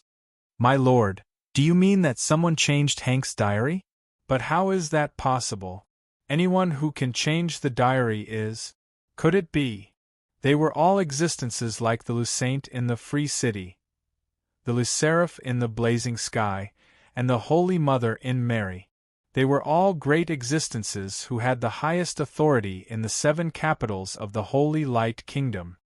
Be careful with your words." The white-clothed young man glanced at the female angel coldly. The female angel lowered her head in horror. "As I said, there are many possibilities," the white-clothed youth said calmly. "But we have to find the one and only one." The female angel nodded and said, "However, this medicine was imported from the City of Dawn? But didn't the one in the City of Dawn?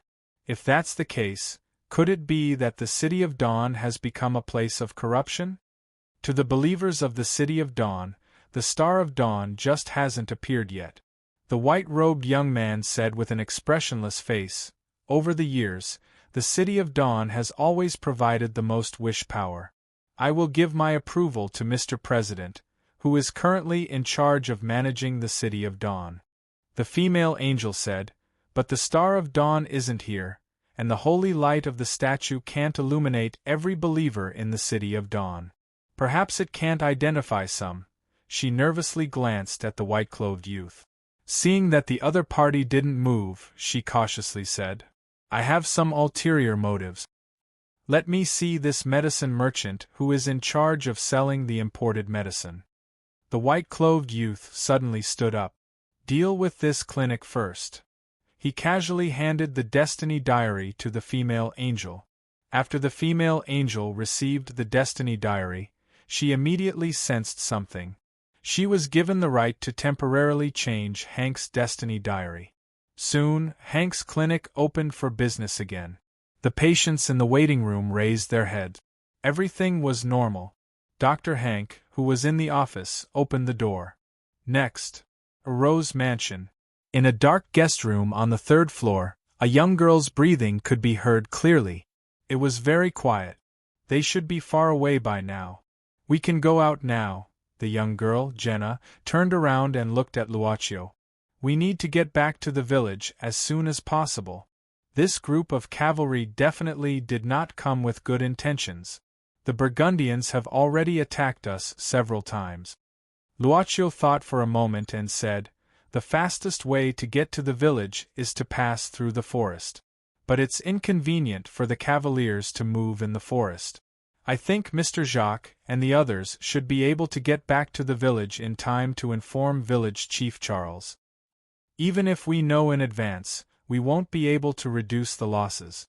The young girl shook her head and said with a worried expression, "Before I helped you, I sneaked around and found more than 20 cavaliers half a kilometer away. Including the ones in the hall. 40 to 50 cavaliers are undoubtedly a disaster for the weak defense of the village." Boss Luo sized up the young girl and asked in a low voice, "Miss Jenna, what do you plan to do?" "First, we have to get back to the village." The young girl lowered her head and bit her thumbnail. She thought for a moment and said, "But if we rush now, I'm afraid we'll only catch up with the Burgundian cavaliers. It won't help. If we want to meet up with my father before they reach the village, we need to take another route." "Another route?" Boss Luo blinked. The young girl thought for a moment and said, "There's an underground river. We can use it to get back to the village quickly, but is it dangerous?" The young girl nodded. "The flow of the underground river is very fast and it's quite narrow. Once you're washed into the water, no matter how good you are at swimming, you won't be able to protect your life." Boss Luo said, "Miss Jenna, what do you plan to do?" "I'll choose the underground river," the young girl said decisively. "But you don't have to accompany me. In the eyes of the Burgundian cavaliers, you must be escaping in the direction of the village. So if you escape in the opposite direction, you'll definitely be able to escape this disaster. You've already saved my father once. For strangers, you've done too much. There's no need to put your life on the line." Boss Luo said, "My companions have also gone back with Mr. Jacques. I'm afraid I can't leave my companions behind and leave alone. Miss Jenna, since we're going back through the underground river, let's go." "You trust me?" the young girl suddenly asked. "Do you know how dangerous this underground river is?" Boss Luo smiled and said, "I trust Miss Jenna, who has already walked through the underground river at least once." "How do you know?" The young girl suddenly widened her eyes. The young girl of 14 or 15 years old was still somewhat immature. Even though she looked like a thoughtful person, when she acted like a little girl, she was still very cute. After all, the young girl was only the daughter of a farmer who had lived in a remote village since she was young. She might be intelligent, but her knowledge was definitely limited. Moreover, Boss Luo had been a demon king for a long time. "If Miss Jenna hasn't walked through the underground river, how would you know that it can reach the village?" Boss Luo smiled and said, "Sometimes I'll sneak out to hunt." The young girl's face was slightly red. "There were a few times when I lost track of time, so I had to use the underground river's secret passage." "Miss Jenna is a girl who likes to take risks." Boss Luo's gaze gradually softened. "What do you mean? Are you saying that I have a wild personality?" The young girl lightly snorted. "I scored full marks in all the etiquette lessons that father prepared for me. The home tutor can't even teach me anymore." Boss Luo said, "I believe that Miss Jenna will definitely become a qualified lady in the future." In short, the young girl emphasized, "Regarding the underground river, you are not allowed to tell my father, no one. Then let it be a little secret between me and Miss Jenna." Boss Luo nodded with a sincere expression. "Who wants to forget it?" The young girl took a deep breath and said seriously, "It's getting late. Even if the underground river is faster, if we waste time here, we won't be able to catch up with the Burgundian cavalry. Come with me." "Of course." Boss Luo nodded and immediately said, "From now on, Miss Jenna, you are my commander. I will do whatever you ask me to do." "Commander." "TSK." The young girl flicked her tongue and asked coldly, "Did you always talk to girls like this when you were in the city? Or do people in the city always talk like this?" "It's getting late, let's go." Boss Luo smiled casually and pushed the door open. He then moved aside and bowed. "Commander, please." The young girl took a deep breath and stepped out of the room with firm steps. This guy is 1.5 head taller than me. But in 2 years, no, in 1 year, I might be able to catch up. I need to drink more milk. I heard that men in the city prefer the Busta type. I need at least 2 cups of milk every day. I'm doing this for my own health. Hurry up, we must catch up with those guys. In the forest, the young and powerful captain of the cavalry team, Unveil, urged the soldiers of the cavalry team. The soldiers could feel the anger of their captain. Originally, this was going to be an easy hunting mission. They would rest in that big house until midnight, and then attack Domremy village before dawn. This was going to be a difficult attack, even more difficult than the military drill. However, they didn't expect that it would be destroyed by a young man who was so good at swordsmanship. That young man who easily defeated Unveil. His swordsmanship was really amazing. Perhaps only a master swordsman could do that.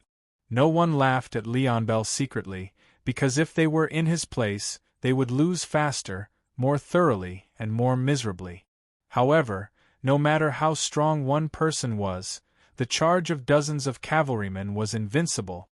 Sir, there is an extinguished torch in front of us. Maybe it was thrown away by the owner of the house when he escaped. A cavalryman in front of them turned around and said, I think we can catch up with them soon. This is the right direction. They might have escaped in different directions. Unveil frowned and said, No one would leave such an obvious clue, let alone a local. I'm afraid this is a trap to confuse us. Let's go another way. Who is it? At this moment, another cavalryman yelled, and then swept the torch to the side, illuminating the side. There were weeds, bushes, and dead branches. The forest at night was like a dark maze. The torch couldn't illuminate everything. The only thing that could be seen was a black shadow flashing through the weeds and bushes. Maybe it was just an illusion. It should be a beast in the forest. Don't panic, let's keep going, Unveil said decisively. The black shadow didn't move for a while. Maybe it was just a beast in the forest that was disturbed by the cavalryman. The cavalryman quickly calmed down. Unveil looked forward, but his mind was thinking about the duel in the mansion hall. He was trying to find a way to deal with the young man who defeated him. Damn it! How could there be such a sword technique? Just as he was feeling vexed, Unveil suddenly felt a powerful force crashing into him. It even threw him off his warhorse and onto the ground.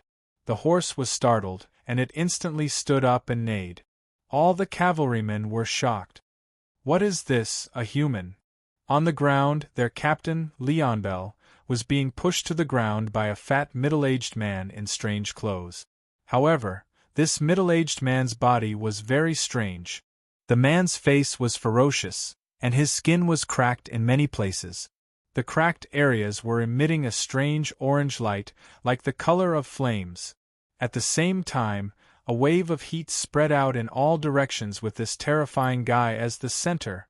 This horrible middle-aged man seemed to be in extreme pain, and his eyes were showing the whites. He suddenly rushed out, pushed Unveil to the ground, and grabbed Unveil's neck with both hands. Unveil's arm was strong enough to lift a big sword with one hand, but he couldn't get rid of this horrible middle-aged man. Captain! The first cavalryman to react screamed and jumped off his warhorse. Then, he raised his sword and stabbed at the strange guy. He hit the target. The cavalryman was delighted. However, this weird guy didn't seem to feel any pain. He suddenly turned around and stared at the cavalryman who stabbed him with his white eyes. He let go of Unveil and pounced on the cavalryman. His hand even pierced through the cavalryman's hard breastplate and stabbed into the cavalryman's chest. He even dug out the cavalryman's heart from his chest. All the cavalrymen were shocked. Demon! This is a demon! Demon! Chaos! A moment later, flames danced wildly in the forest. Warhorses neighed, and miserable cries rang out one after another. Then, the flames went out and there was no sound. Chapter 2076. On the steep slope, the surroundings were dark and damp, and the only source of light was the torch in the girl's hand. She walked in front. Her shadow was swayed by the wind in the cave under the light of the fire. Under the magnified shadow of the fire, the girl's thin body looked even thinner, but she walked very fast. "Can you keep up? There are a lot of sharp stones on the road. Did you hurt your feet?" This was probably the girl's way of showing concern, a more direct way. "Miss Jenna, I'm behind you, don't worry." The girl didn't look back, she just answered softly, and then she sped up. She thought that this guy from the city was just pretending. How to say it? Maybe this guy's swordsmanship was really good, but he was not a hunter, and it was his first time walking on this rugged road. He said it so easily. Even if she had experience, she still needed a lot of stamina. But when she met this guy in the forest, he seemed to have shown some good survival skills. She shouldn't be distracted by these things at this time. Be careful. The girl's feet slipped, and she was about to slide down the steep cliff. She was shocked and instinctively grabbed something to stabilize her body, but what she grabbed was a warm hand. Half of the girl's body was about to reach out of the abyss. At this time, the falling stones were swallowed by the darkness, and the girl's heart was beating fast. She felt as if she had just survived a disaster, and her whole body was drained of energy. She felt a little weak. Her body was pulled back little by little. "This underground cave is too damp, there's a lot of moss on the stone surface," Boss Luo suddenly said. "I almost tripped a few times just now." Luckily Miss Jenna looked back from time to time to remind me. I did remind her about this? I think. I did? No? The girl who had just survived a disaster took a deep breath and calmed down a little. "I'm fine, let's continue, we'll see the underground river soon, and thank you for saving me just now," Boss Luo said casually. "Miss Jenna also saved me and my companions in the forest. Also, when we were in the mansion, it was Miss Na who helped me escape from the cavalry." The girl blinked her eyes and suddenly said, "Can we be considered as friends of life and death?" Boss Luo said, "On the road of adventure, there will always be many dangerous situations. Helping each other can effectively ensure the safety of the team. Miss Rana, what you said about a life and death friendship is a deeper level of affection, so, for the time being, it shouldn't be considered a relationship. Was it just an adventure?" The young girl lightly grunted, and quickly withdrew her hand that was still being held. This guy's hand was smooth and delicate, without even a single callus. How could he catch her master? "I really don't know how this guy learned such a high-level sword technique when there are no traces of labor on his hands. Sword technique, shouldn't it be accumulated over a long period of time, perseverance, and countless amounts of sweat? But it was really a very warm hand. I wonder if we can make it in time." She forcefully diverted her attention. She really didn't know why her attention would always drift away inadvertently. If it goes smoothly, it should be possible. Boss Luo thought for a while and said, "I'm just afraid it won't go smoothly." "Why?" The young girl couldn't help but frown. Boss Luo said seriously, "I thought about it carefully. I realized that the people around me would more or less suddenly face some troublesome things. Maybe it's because I'm more likely to bring bad luck to people." The young girl opened her mouth in surprise. How could someone describe her like this? But after thinking about it carefully, it seemed like such a thing. For example, this guy's missing Master Durand, and after their group appeared, the Burgundian cavalry also appeared. The young girl shook her head and said indifferently, "The Burgundian cavalry has attacked our village more than once.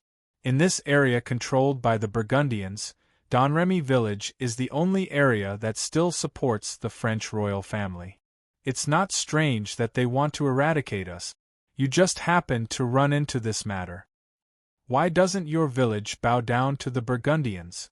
Boss Luo asked curiously.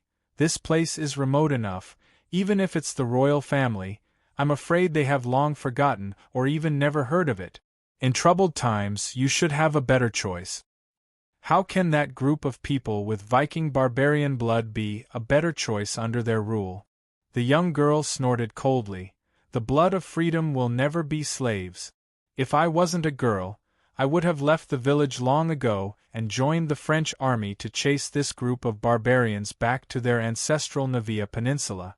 I've already planned to disguise myself as a man and join the army when I become an adult. Hearing the young girl's firm words, Boss Luo couldn't help but hear a chirp, chirp, chirp sound in his mind. Janine? Is it your ambition to go to the battlefield and kill the enemy, Miss Jenna? Boss Luo looked into her eyes and asked. The young girl asked in return, Why, are you looking down on women? Can't women fight the enemy? Of course they can. Boss Luo smiled and said, I'm thinking that on the battlefield, Miss Janine will definitely become an existence like the goddess of victory. Your light will shine on the warriors who follow behind you, and you will become their flag. The young girl's face turned red. How could this person speak like this? All of a sudden, he made it sound so good that it made people dizzy. What did he mean by like a goddess of victory? Become the flag of light. Shameless. The sound of the rapid underground river came, followed by a strong gust of wind. The young girl's face immediately lit up and she said, We're almost there. Great, we can see the village. It seems that those damn Burgundian cavalrymen haven't arrived yet. Outside of Domremy village, a soldier said excitedly. Everyone who escaped from Rose Mansion was here. They didn't scatter in the end because Boss Luo took Leonbel hostage, giving them enough time to hurry. However, K.R. Lily, who lived in the Free City, had never done such high-intensity exercise before. Her face was pale, and she was sweating profusely. Assake's and Laval's breaths were also a bit heavy. Mr. Jacques asked one of the soldiers to hurry to the village office to report the situation. He also asked another soldier to go to the village's sentry post to inform the people who were standing guard at night to sound the horn. He took the rest of the people to meet up with village chief Charles to decide whether to fight the Burgundian cavalrymen or evacuate the villagers as soon as possible. Everyone, although you are witnesses, the Burgundian cavalrymen are attacking our village. Mr. Jacques looked at Assake's and the others and said, So, from now on, I can't take care of you too much. Please stay here and wait. Please forgive me. However, I will try my best to ensure your safety, for the sake of the young man who stepped forward bravely. God, I hope he can come back safely. After saying that, Mr. Jacques hurriedly rushed to meet up with the village chief and the others. How did it become like this? K.R. Lily had just calmed her heartbeat, but when she saw that all the houses in the village lit up after the horn was blown, looking at the terrified village, the maid became even more worried. Boss Assake's, where is this place? Can we still go back to the holy city? The maid's voice had a hint of sobbing. Mr. Assake's could only comfort K.R. Lily softly. At this moment, after Laval settled down the empty ludic principal and the male assistant, he suddenly came to the maid and Nan Xiaonan. You guys don't seem to be very worried about your companions. We are worried. I'm so worried, Nan Xiaonan said directly, but it's useless to worry now, isn't it? Since the boss isn't here, I'm worried that the future boss's wife will make things difficult for me. Boss, please come back and play the bad guy. I hope he can come back safely. Laval nodded. Unfortunately, I can't pray here, otherwise I would pray for him. Miss Maid suddenly said, Mr. Lavar, don't tell me you can't pray when you can't produce willpower? Lavar couldn't help but be startled as he looked at this beautiful woman in surprise. Those words had a huge impact on him, to the point that he didn't even care whether he had heard generate wish energy or produce wish energy. That's right. Laval took a deep breath. Even if I can't obtain willpower, the faith in my heart shouldn't disappear. The saints can't listen to my prayers because I'm not devout enough. After saying that, Mr. Laval closed his eyes. If you only pray for one person in your heart, you don't need to let anyone hear it. The maid's voice suddenly floated. If you really need a place to reach, it must be the river of fate. I hope your prayers can reach the river of fate. Laval's eyelids twitched slightly, but he soon calmed down. Huh? Nan Xiaonan didn't know if it was an illusion, but for a moment, she seemed to see a faint light flashing on Laval's body. Essex walked over after comforting Kay Lily. After the exploration team brought Mr. Jacques and his team back to the Rose Mansion, they didn't have the time or opportunity to calm down and have a good conversation. Essex had too many questions in his mind, such as the awakening of Ludic and the male assistant. Lady Nan, how did Ludic and the others wake up, and then how did they become like this? Essex deliberated and asked, I heard from Kay Lily that it's because you fed them some potions? I made the potions temporarily. The maid said calmly, there's no clinical trial, so it's not strange that there are such sequelae. What?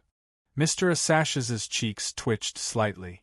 If it weren't for the inexplicable awe he felt when facing this woman, he would have scolded her. At this moment, the maid said, since I made the potions, I'll naturally take responsibility if there's any problem after drinking it. Especially this Ludic. He should be the descendant of the Mother of Saints family, right? I won't let anything happen to him. Everyone in the Holy Light Kingdom was equal. Although Mr. Essex didn't know why she would mention Ludic's background at this moment, he didn't want to hold her accountable. He didn't even dare to look at this beautiful woman in the eye.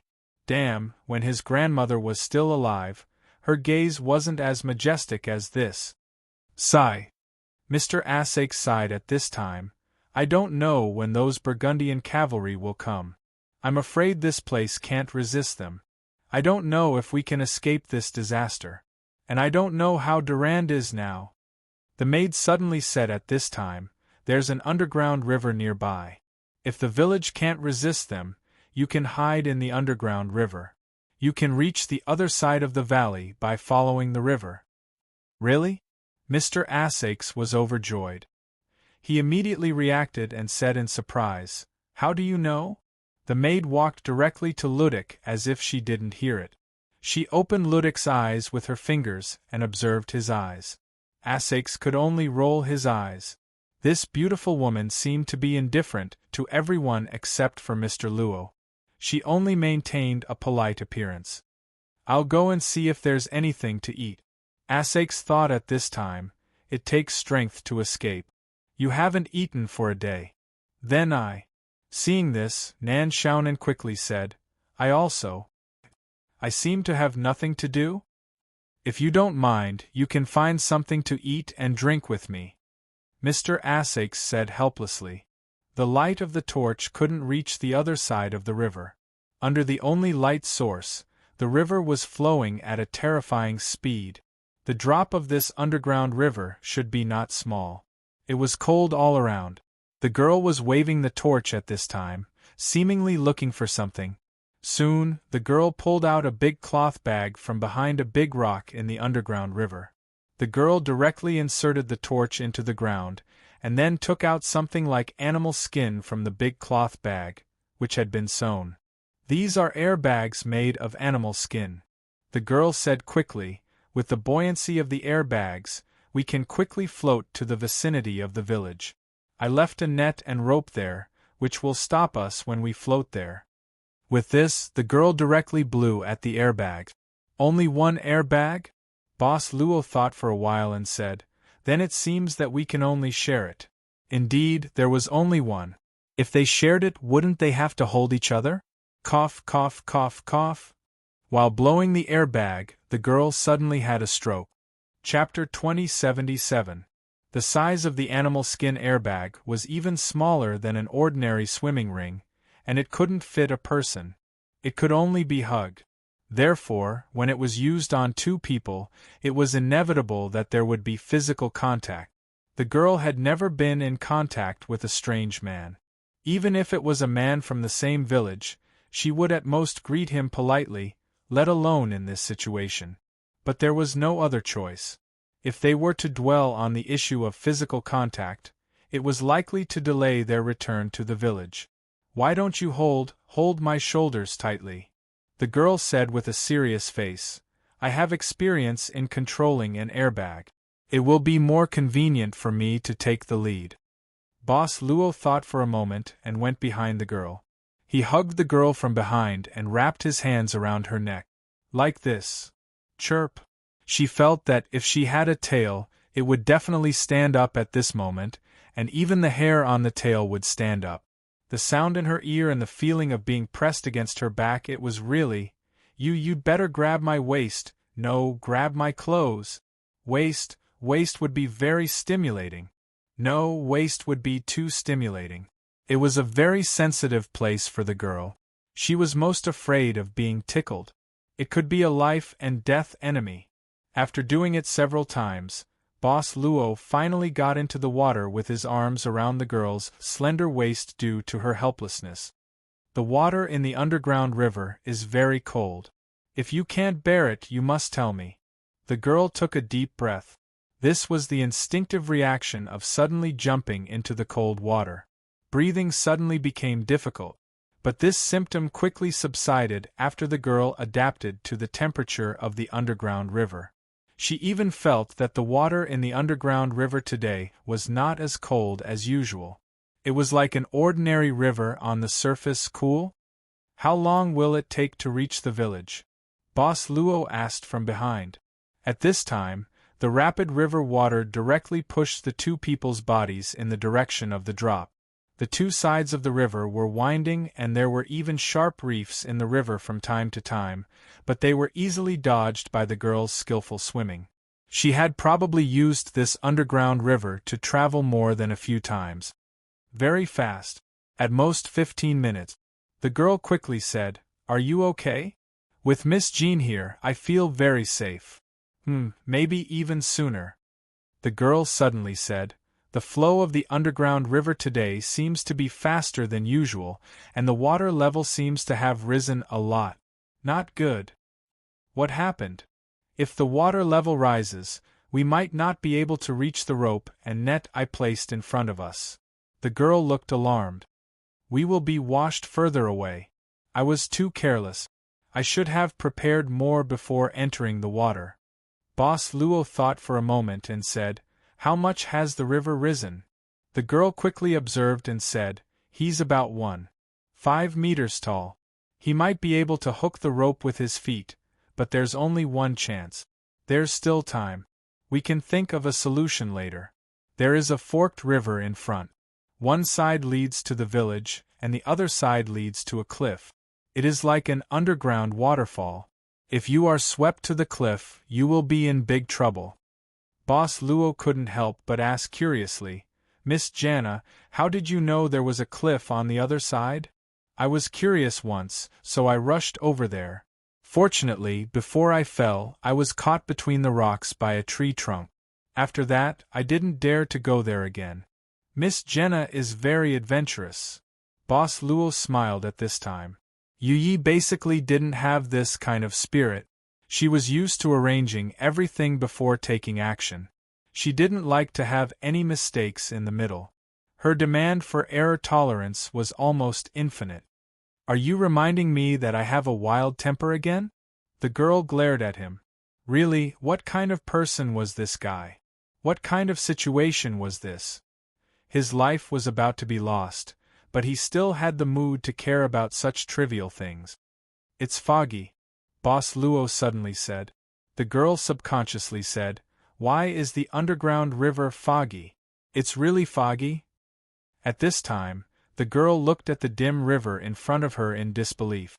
The torch she raised high could only illuminate the fog in front of her. But it was too late to struggle. There was no possibility of breaking free from the rapid current. The surging underground river instantly sent the two of them into the fog. The girl immediately lost the ability to observe the forks of the river. It seems that there is a strange sound." The girl's expression was solemn. Completely immersed in the fog, it was difficult to even avoid the rocks. Maybe in the next second they would directly hit those sharp rocks. At this time, in the depths of the fog, there was a sound like a beast's roar. That sound was even more terrifying and horrifying in this desperate situation. There was no time to think. The river quickly washed the two of them to a bright place. There was an orange-red light that appeared on the river in front of them, and it was getting clearer and clearer. Finally, they rushed to the source of the light. What is that? A person? In the middle of the underground river, there were two stalagmites stuck to the ground. At this moment, what they saw was a guy whose body was stuck between the two stalagmites. The girl had never seen such a style of dressing, and she had never even seen a person's body emitting orange-red light. He was like a monster. Even though he had the appearance of a human, his skin was cracked in many places, and the cracked skin seemed to have magma flowing in it.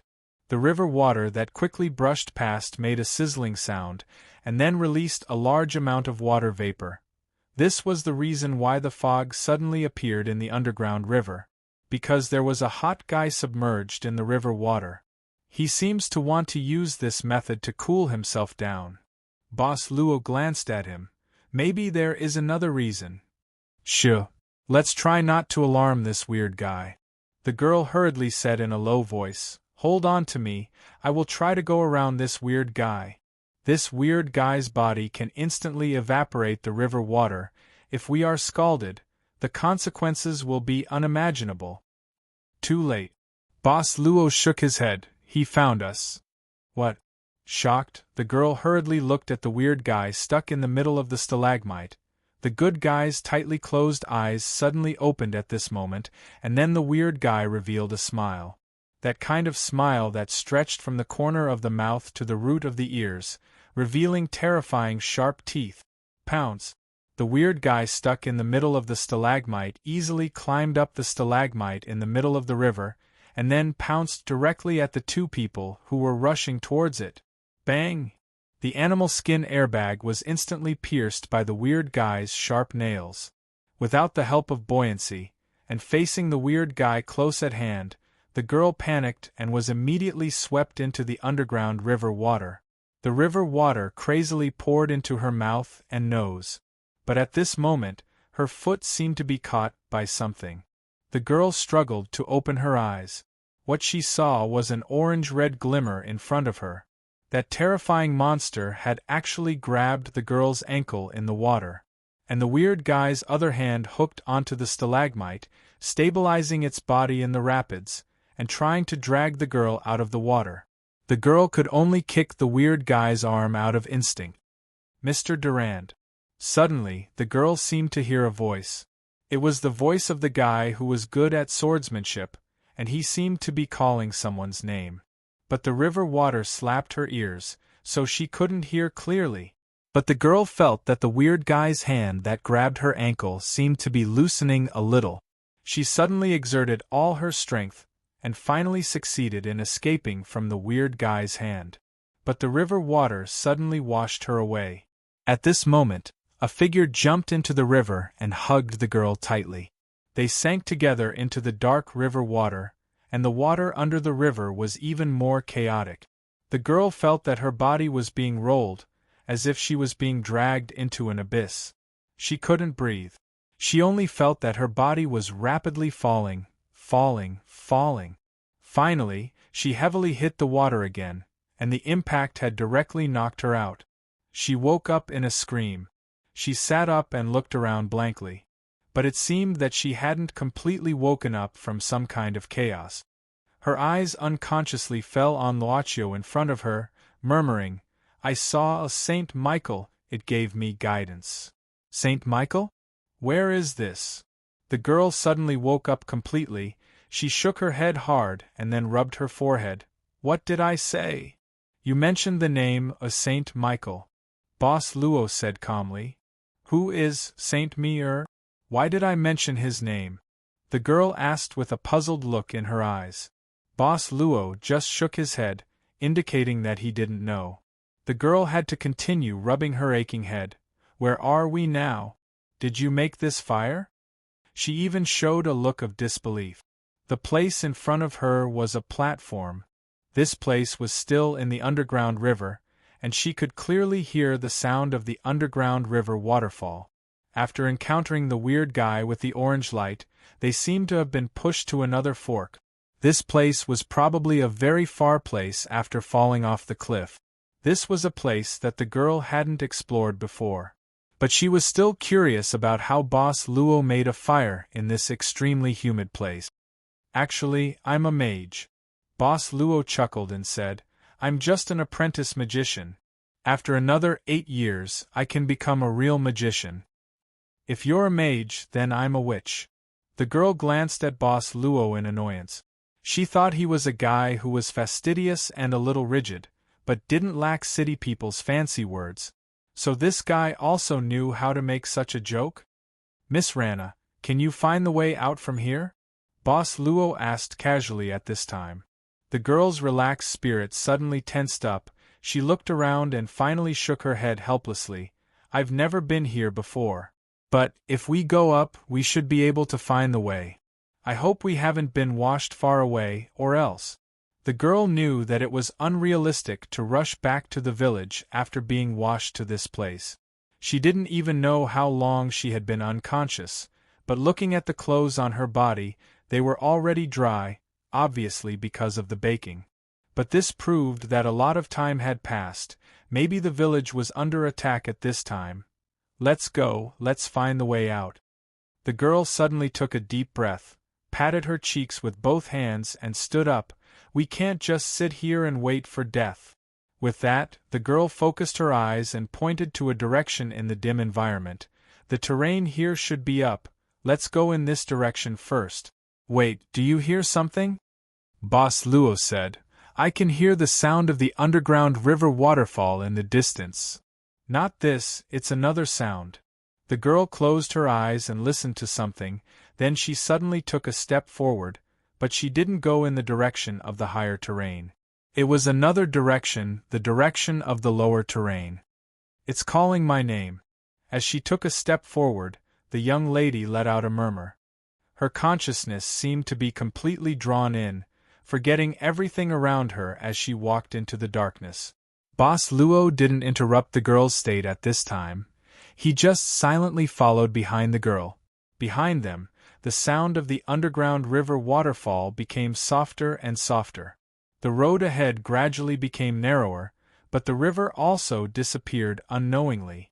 They came to a karst cave under a huge rock wall, and the girl continued to go deeper into the cave. Suddenly, the girl stopped and hesitated. Luochu asked at this time, Why don't you continue walking? I don't know. The girl didn't turn back, whispering, I'm afraid. I don't know what's in front of me. Why is it calling me? Why is it calling me? Boss Luo said, Then let's go back. No, I want to go down, I want to know the answer. The girl took a deep breath. She was very opinionated. Subconsciously, she didn't seem to want to be controlled by this frivolous guy. Even if he was the one chosen by her father, she didn't agree to this marriage. The end of the karst cave seemed to be visible. A dim light appeared in front of them. The girl walked towards this dim light. Out of this tunnel. The world suddenly became clear. The legend, is it true? The girl's murmur sounded again. In front of them was a lake emitting light. The light came from the crystals buried in the surrounding rock walls, and there were also crystals emitting light at the bottom of the lake. The girl's gaze was immediately attracted by a shallow beach in the center of the lake. On the shallow beach in the center of the lake, there was a statue of an angel. The angel knelt on the ground with wings folded, and the angel's hands were holding a sword. The sword was inserted into the ground, and the angel also lowered its head. It seemed to be waiting. It also seemed to be repenting. Chapter 2078. On the shallow shore of the lake, the angel statue appeared dim and lifeless. The girl had been staring at this angel statue for a very long time. Boss Luo had been waiting patiently and didn't even disturb them. Me. The girl suddenly murmured. This was not the first time she said this name. It's Saint Michael. This time, the girl's voice was more certain. She even took a step forward and walked directly towards the submerged beach in the center of the lake. Even though there was a submerged beach in the center of the lake, there was still a certain depth to the lake before reaching it. She would be completely submerged in the water. Originally, this should be the case. But when the girl touched the lake, a small piece of light condensed under her feet. The light floated on the water and became the girl's foothold. She did not sink into the water. Just like that, she slowly approached the shallow shore at the center of the lake under the condensed brilliance. At this time, Boss Luo thought of the story of Lotus step by step, but obviously, the girl was not the one in the story. He also followed the girl to the center of the lake. However, the moment Boss Luo stepped into the light shattered directly, as if it was telling him, except for the girl, no one can pass through. Am I not welcome? Boss Luo said softly. At this moment, the brilliance behind the girl shattered bit by bit, but it quickly condensed again, forming a new foothold. Boss Luo smiled slightly. Thank you. He stepped into the new foothold and followed the girl in front of him. Soon, the girl had stepped into the center of the lake and went straight to the angel statue in the center. The angel statue did not look like much from afar, but it was quite tall up close. Even if it was kneeling on one knee, it was still taller than the girl. But the angel statue lowered its head, so it was not easy to see its face. At this time, the girl suddenly did something unexpected. She held the angel statue's face with both hands, as if she wanted to raise its head, but the statue's head was fixed, so it was obviously impossible. Unknowingly, Boss Luo was already beside the girl. He whispered, "Why are you doing this?" She seemed to have suddenly regained some clarity from her dazed state, and her hazy gaze became clearer. "I don't know why either. I just wanted to see what it looked like." Boss Luo thought for a moment and said, since it lowered its head, perhaps it didn't want anyone to see its face. The girl thought for a moment and said, "I can still see it if I bend down." This explanation doesn't seem to make sense. Boss Luo smiled and said, "Under normal circumstances, we won't be able to see it, but bending down means that we're determined to do so." The young girl shook her head. She did not understand why he had to be so particular about these things with a lifeless statue. It was as if there was a living person inside the statue. Even so, she did not think that it was illogical for her to want to lift the statue's face. "Saint Michael," Boss Luo suddenly said. The girl was startled. "You mentioned this name just now, why did you mention it again? Is this statue the statue of the Saint Michael?" "You mentioned it twice, and it was the same thing." Boss Luo glanced at the girl and said something else. "It seems that the legend in your village is different from the truth. This angel statue doesn't look like the demon in the lake." "Yes." The girl nodded. "Is this the original form of the demon sword in the lake?" At this moment, the young girl looked at the angel statue holding the sword that was stabbed into the ground and subconsciously touched it. It looked like an ordinary stone sword. There was nothing special about it. "But I can pick it up," the girl exclaimed in a low voice. The stone sword in the angel statue's hands was easily moved by the girl. She used a little force and pulled the stone sword out of the angel statue's hands. She even waved it twice. The stone sword was heavy in the girl's hand, and she did not feel comfortable swinging it. She shook her head and casually placed the stone sword on the ground. "I can't help but think that the legend of the magic sword that has been circulating in Domremy village could be a story that someone in the village made up to scare children because they accidentally entered this place and saw the lake, the angel statue, and the stone sword. Then, it was passed down from generation to generation and became a legend. Miss Gina seems to have grown up listening to this legend." Boss Luo smiled. The girl glared at him and said unhappily, "I thought you were a smart person, but you didn't understand what I meant. What a disappointment." Boss Luo thought for a moment and said, "Miss Gina, since someone accidentally entered this place and made up a story based on what they saw here, it means that there is a way out here. You're not that stupid." The girl chuckled and nodded. "If the person doesn't go back, the story can't be passed down. There must be a way out here." "That's just your guess, Miss Gina," Boss Luo suddenly said. The girl turned around, her eyes bright. "Do you want to embrace hope or be swallowed by despair?" I'm afraid this is not a question that can be fooled by all of us. Boss Luo said seriously. I think Miss Gina can bring hope to people. You're cheerful and you're like the embodiment of hope, so if I choose you, it means I'm embracing hope. Then wouldn't embracing hope mean I'm embracing? The girl's expression suddenly became strange, and she quickly turned her head. This guy is too bad. Father only agreed to the marriage on his own. What does he want to do? Does he want to hug me? No. That can only be done after marriage. No. I haven't agreed yet. Hurry. Hurry up and find a way out.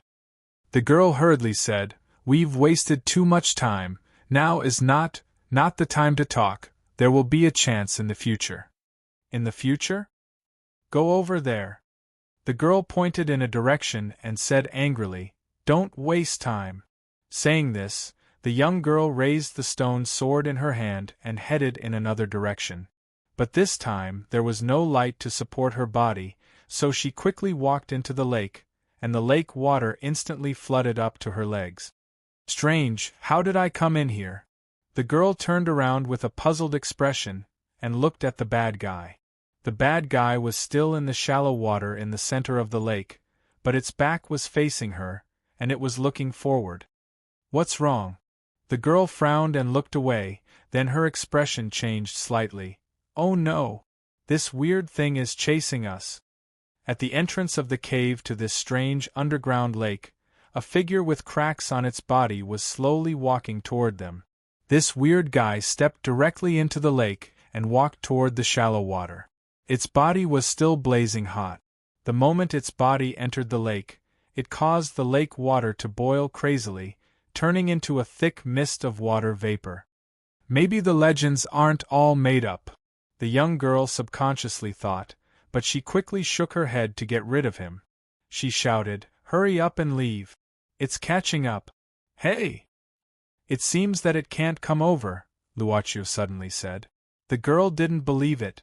She looked at it subconsciously, only to see that the weird guy was still making the lake water boil crazily, but it seemed that it really couldn't move forward?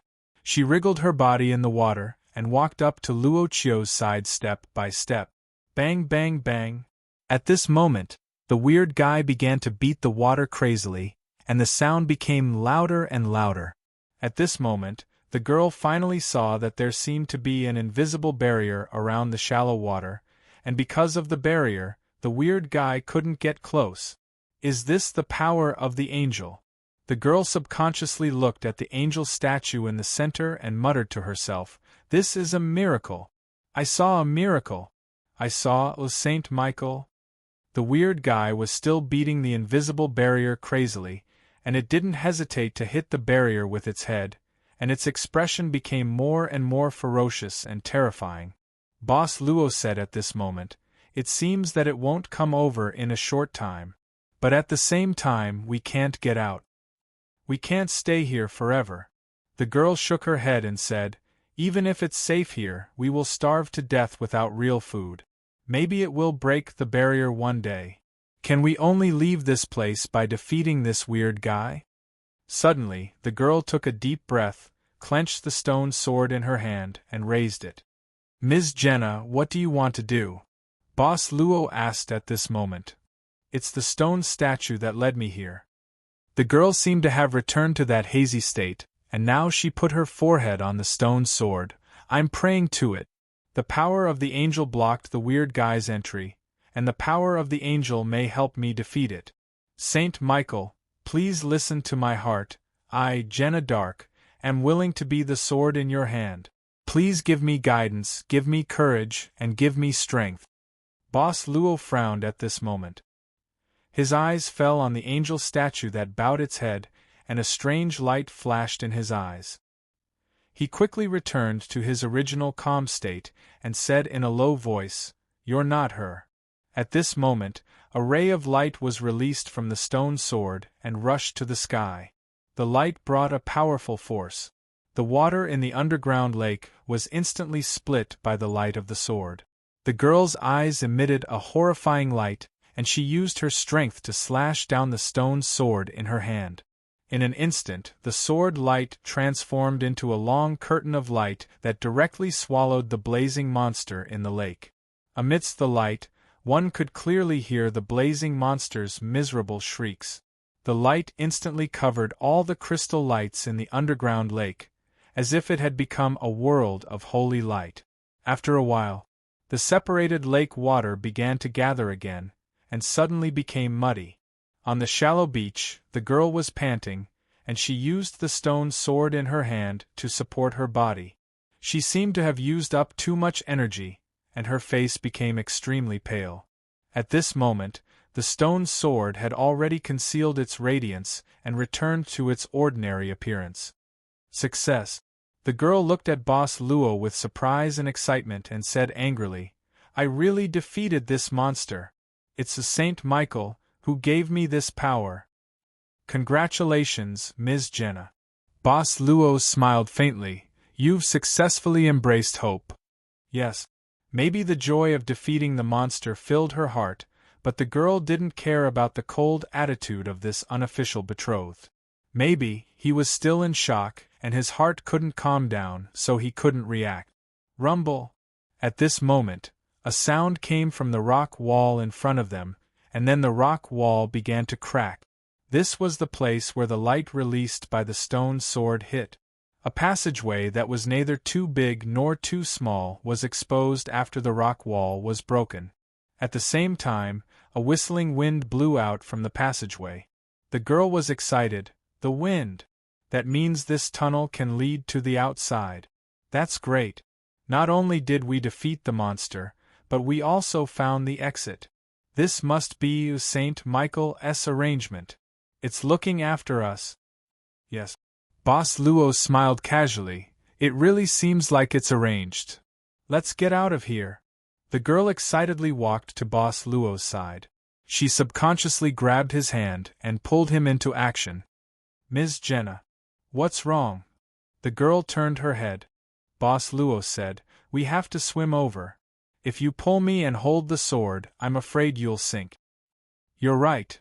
The girl paused and then nodded. She let go of Boss Luo's hand as if she got an electric shock, and said with a blushing face, "This is the sword of victory that Saint Michael gave me, and I must take it with me. You swim by yourself. Follow me, and I'll explore the way first." Then, the girl tried to walk into the water with the sword. A miraculous scene happened again. The stone sword didn't sink into the water. Instead, it floated on the surface of the lake and pulled the girl to the edge of the lake. Boss Luo narrowed his eyes as he looked at the surprised girl, who kept looking at the stone sword at the edge of the lake. "Come here quickly. Don't just stand there." The girl suddenly waved her hand and shouted.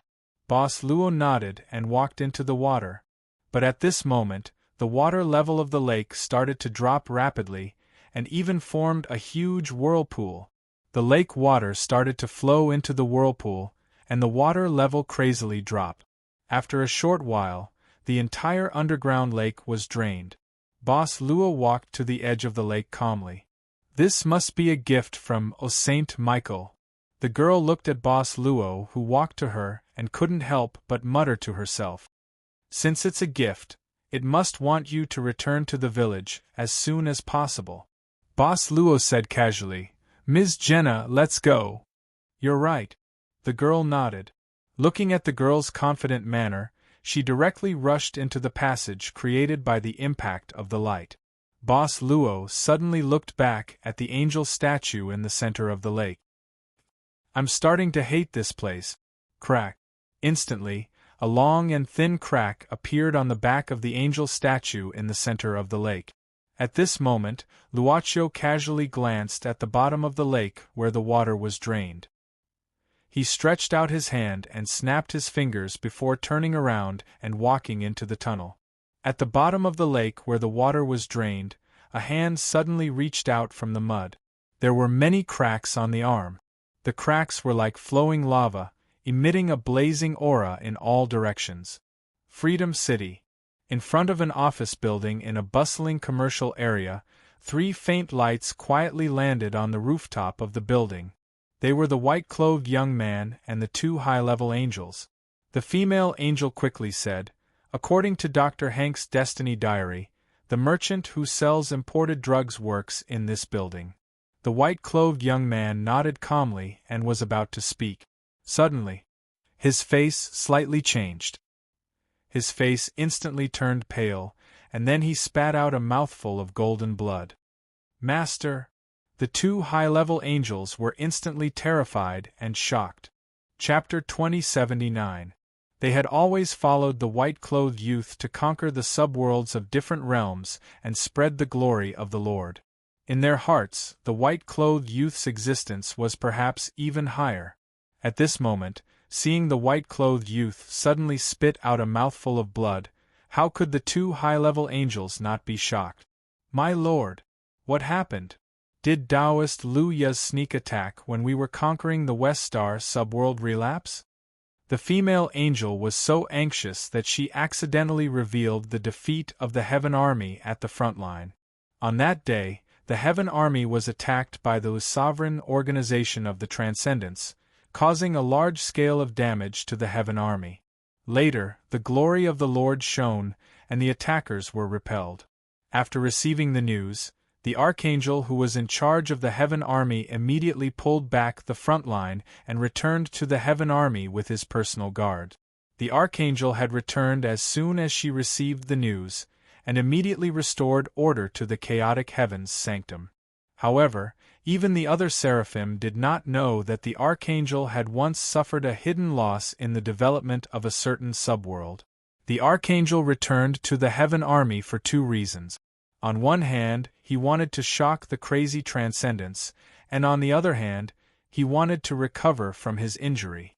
However, this was an extremely confidential matter, and only the high-level angels who were close to the archangel knew about it. The male angel Londo and the female angel were two of them. When the archangel was attacked that day, just like now, he spat out a mouthful of blood. That was a very dangerous subworld. Under the joint management of the Heavenly Court and Buddhism, it was like an iron bucket, and not even a drop of water could leak out. The archangel had planned for a long time, hoping to use that subworld as a breakthrough point to spread the glory of the Lord in the many subworlds controlled by the Heavenly Court and Buddhism. As long as he spread a little seed of glory, the seed would grow into a big tree one day. However, he did not expect that a Taoist who called himself Lu Ya would appear and use a strange weapon that caught people off guard. Supreme order, function stop. Facing the panicked and worried gazes of the two high-level angels, the white-clothed youth suddenly spat out a sentence. In an instant, the eyes of the two high angels lost their luster. They even stood up. Not only that, but they also knelt on one knee. Their chests split open from their waists, and their heads split open from their jaws. After their bodies split open, the two high-level angels were like half-disintegrated bodies. They didn't move at all. Only two different light balls were floating on their split chests. The white-clothed youth took a deep breath at this moment. He stroked his chest and felt that his breathing had become much smoother, but his expression was still not very good. The golden bloodstains on the ground were wiped away by him with a wave of his hand. "Is it really Lu Ya?" The young man in white subconsciously frowned. It was true that he was ambushed and injured, but it was not a serious injury. The injury should have been treated before he returned to the heavenly kingdom. Could it be that the strange flying knife has some special ability? The young man in white couldn't help but ponder. After pondering for a while, the result was, it doesn't seem like it. However, since the war with Satan the Great, this was the only time he was injured and vomited blood. If it wasn't for the strange methods of those so-called Eastern immortals, who could it be? The young man in white had no clue at this moment. Even when he was ambushed by Taoist Lu Ya's strange flying knife, he could still sense it in advance with the sense of touch that surpassed the world. He could even directly find the attacker's body in the fog. However, this time, not to mention finding the attacker's hiding place, he didn't even sense it beforehand. Even if the Lord wanted to punish him, it was impossible for him not to have a bad feeling about it. After all, the methods of the Eastern immortals have too many strange and uncertain factors. The young man in white slowly exhaled. He knew that not only the Eastern immortals, but those Buddhas of the Buddhist sect had even stranger methods. They could even use the power of karma. Even so, the young man in white still didn't look good. Anyone who knew that there might be hidden injuries in their body that were hard to find would have a bad expression. The young man in white didn't even know if this hidden injury would flare up or when it would flare up next time. If it suddenly flared up in a battle between high-end combat forces, the consequences would be unbearable. Maybe I should take this opportunity to go to Maria City. The young man in white muttered to himself. That Holy Mother had the power of redemption and could heal any injuries. The high-level angels' bodies began to fit together again little by little. After that, the cracks on their bodies gradually disappeared, as if nothing had happened. The female angel's voice was crisp at this moment. According to Dr. Hank's destiny log, the businessman who sells imported drugs works in this building. Then, let's go directly to him. The young man in white nodded indifferently and then said, "Let's be direct. Don't waste time here." The female angel and Angel Long looked at each other. The young man in white's attitude before was quite slow. He wanted to find the culprit slowly and wasn't in a hurry. Now, it seemed that he was quite impatient. However, despite the doubts in their hearts, they would try their best to carry out the order of this young man in white. Any order. There was no moon and few stars. The stars and the moon were covered by thick clouds. This night was much quieter and darker than the nights that the young girl had experienced before. However, the young girl wasn't depressed at this moment. On the contrary, she was happy and excited. As if she was bathed in the light of blessing, the fire of hope in her heart was burning passionately. She even felt that her chest was blazing hot. A warm feeling flowed through her body, making her fearless of the dampness and desolation of the night. The young girl greedily breathed in the fresh air. They had successfully passed through the broken tunnel and returned to the surface. "Do you see that windmill? That's the windmill on my farm," the young girl exclaimed with a trace of disbelief. "I never thought that there would be a road leading to the underground lake near my home. Legend has it that it's so close."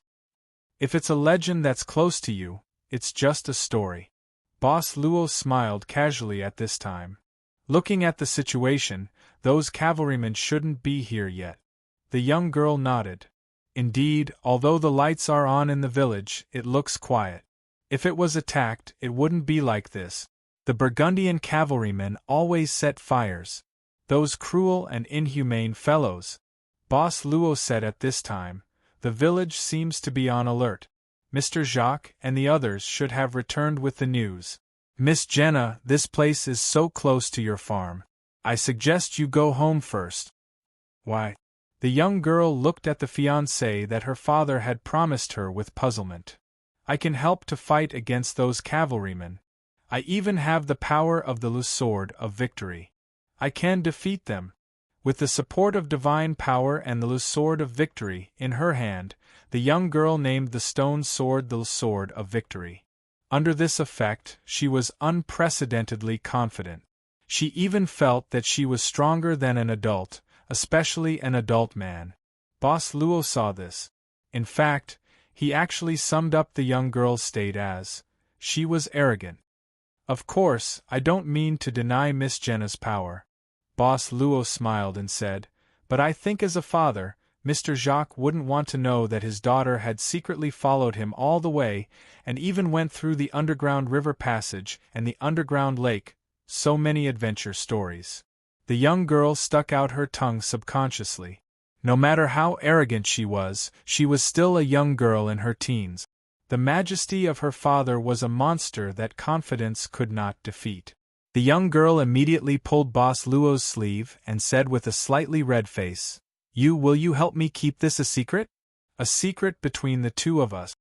Boss Luo stared at the young girl for a long time. The young girl was a little nervous. You don't want to?" Boss Luo suddenly smiled and said, "Miss Jenna looks cuter like this." I'll go home first.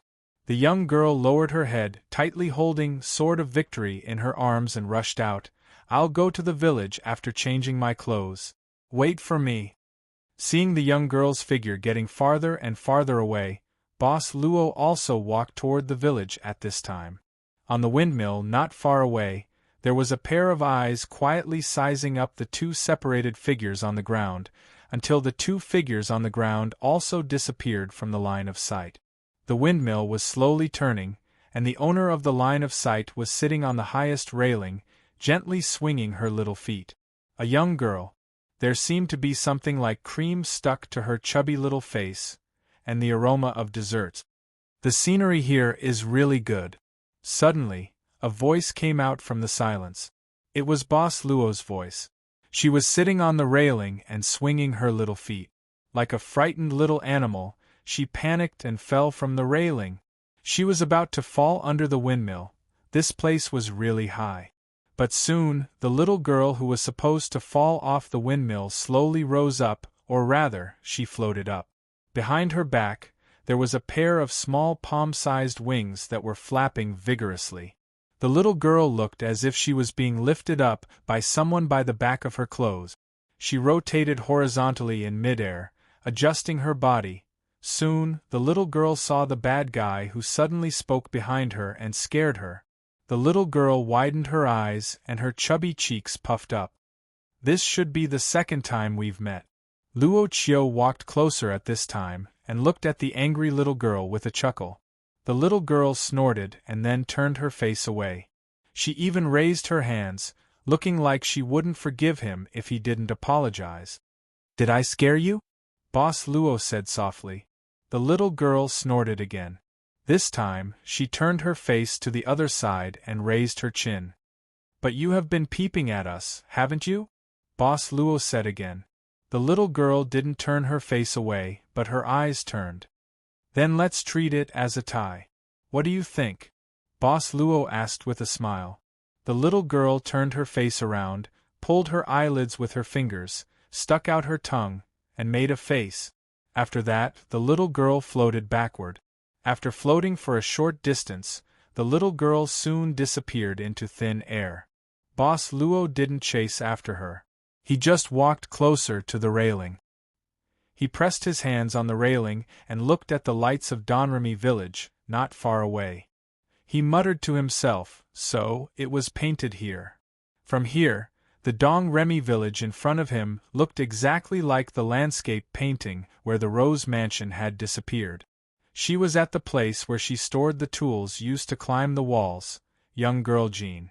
However, when she climbed back to her room in the farm, she found that the door was open.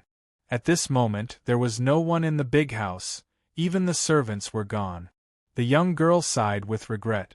Perhaps after the warning horn sounded in the village, her family came to find her but couldn't find her in the room. In the end, they could only go to the village to meet her. Perhaps her father already knew that she wasn't at home. Forget it.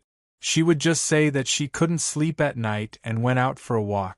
Anyway, as long as she didn't say anything, her father wouldn't know what she experienced last night. After making up her mind, the girl found a set of clean clothes and took it into the bathroom. If she appeared dirty with her father's shrewdness, he would definitely guess something. Sword of Victory. She couldn't bring the sword in. Wouldn't that be disrespectful to Saint Michael? The young girl put Sword of Victory on the bed. Soon, there was the sound of washing in the bathroom. At this moment, a light flashed in the empty room, a small ball of light. Then, the ball of light disappeared, and a chubby little girl quietly floated in the young girl's room. The little girl carefully looked at the bathroom and saw the Sword of Victory on the bed. She was overjoyed and rushed to the Sword of Victory without saying a word. She held the hilt with both hands and wanted to lift it up. However, no matter how hard she tried, she couldn't lift Sword of Victory at all. She really tried her best. She even used all the strength she got from eating the cream cake in the middle of the night. She still couldn't lift it up. Finally, under the continuous force, the little girl suddenly deflated. She was like a deflated balloon, collapsing on the bed in an instant. The young girl Jean seemed to have finished washing and was about to come out. Seeing this, the little girl quickly turned around and crawled under the bed.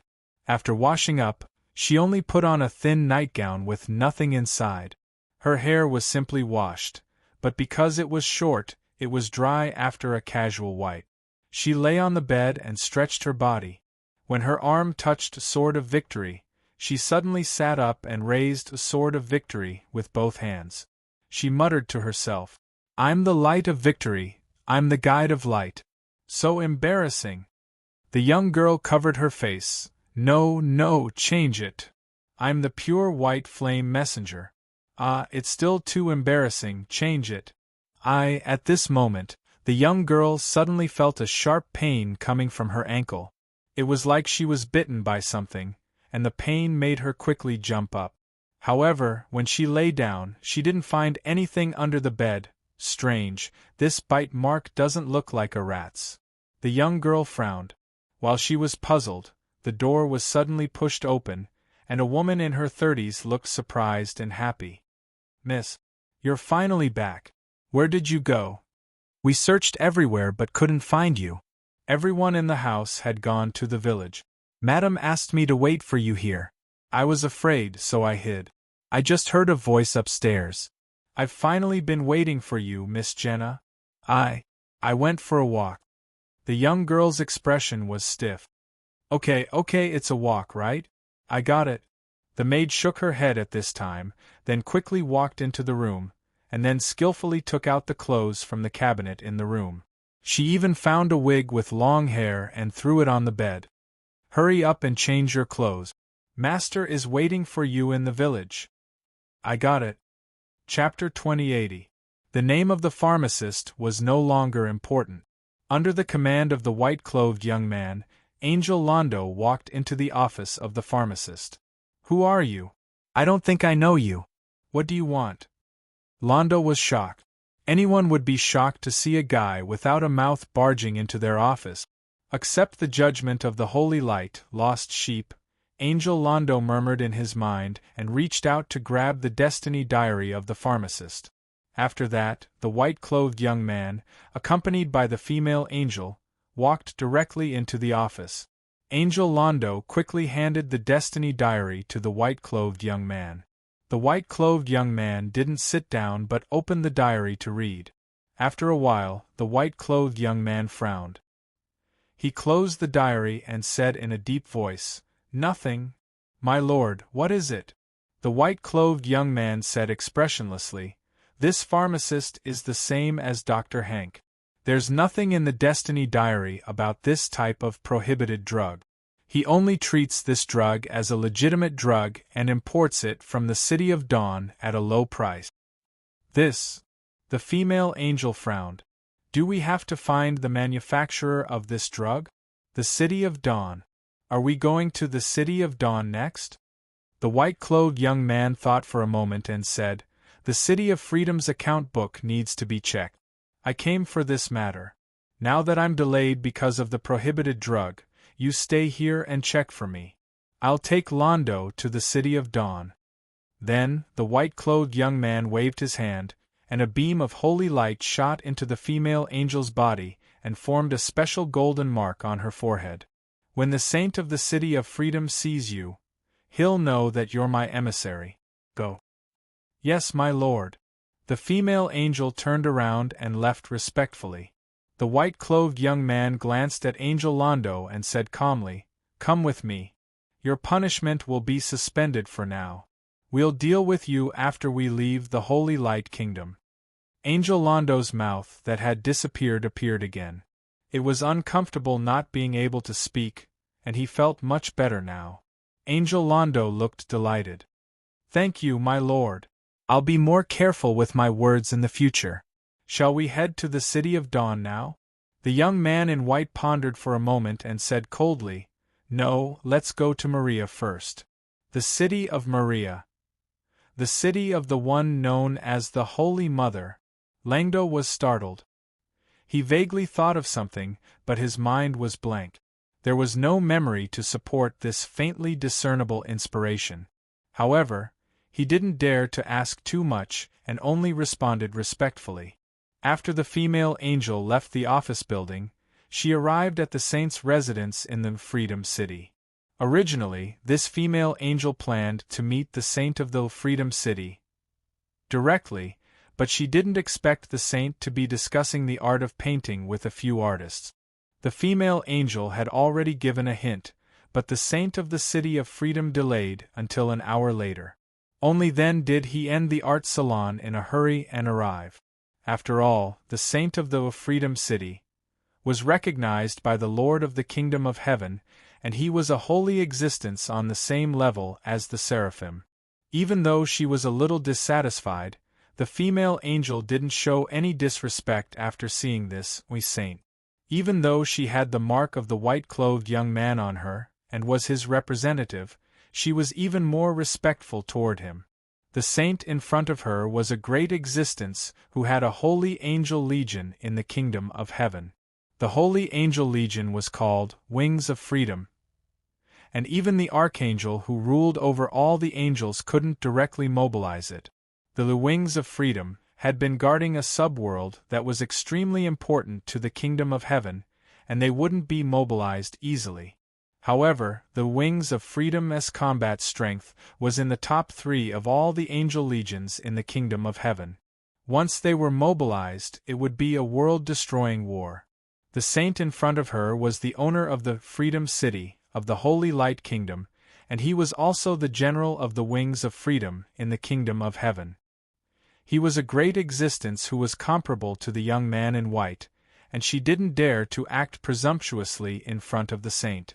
Why didn't he come personally? Instead, he sent you here alone? In front of the female angel, the saint leaned lazily on the reclining chair and looked at her with a cold expression.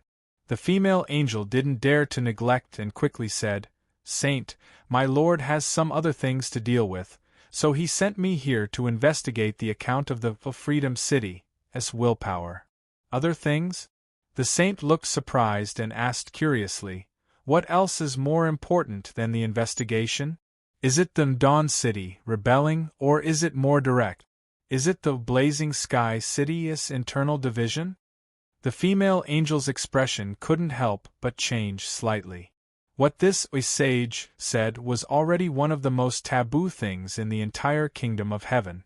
Even if you are a saint personally appointed by the Lord, you can't be so unscrupulous. "I don't know." The female angel had to think carefully and said, "My lord didn't say anything to me, so I can't make wild guesses." "He didn't tell you?" The saint chuckled and said calmly, "In that case, that guy probably didn't treat you as his confidant." The female angel took a deep breath and said, "My lord treats all of us equally. If he didn't tell me, there must be some other reason. I believe in him." "What a loyal subordinate." The saint smiled and narrowed his eyes. "What's your name, angel?" "Jerubel." "Then." The saint's smile grew wider. "Angel Jerubel, I wonder if you are interested in joining my Wings of Freedom Legion? I like loyal guys like you." The female angel, Angel Jerubel, looked up in surprise, and many thoughts flashed through her mind. Finally, she said slowly, "Saint, if I join your Wings of Freedom so easily, I won't be the loyal guy you like anymore." The saint didn't deny it and lightly nodded. Then, he lazily flicked his hair and pointed with his finger. On the floor of the room, a tall bookcase appeared in an instant.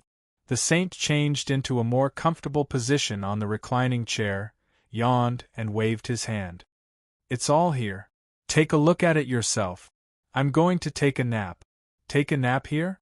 Angel Jerubel looked at the saint in disbelief. Although there had always been rumors that the saint was somewhat independent, this situation was really rare. In the end, Angel Jerabi took a deep breath and forced himself to look at the saint, who seemed to be asleep. Then, he slowly walked to the bookshelf that was filled with books. "Angel Jerubel, your body is also very beautiful." Suddenly, she heard the saint's words. She, who had just taken out a book from the bookcase, was so shocked that she didn't even know how to respond. She subconsciously turned around. Before her eyes, the sage had appeared behind her at some point. Saint, you are.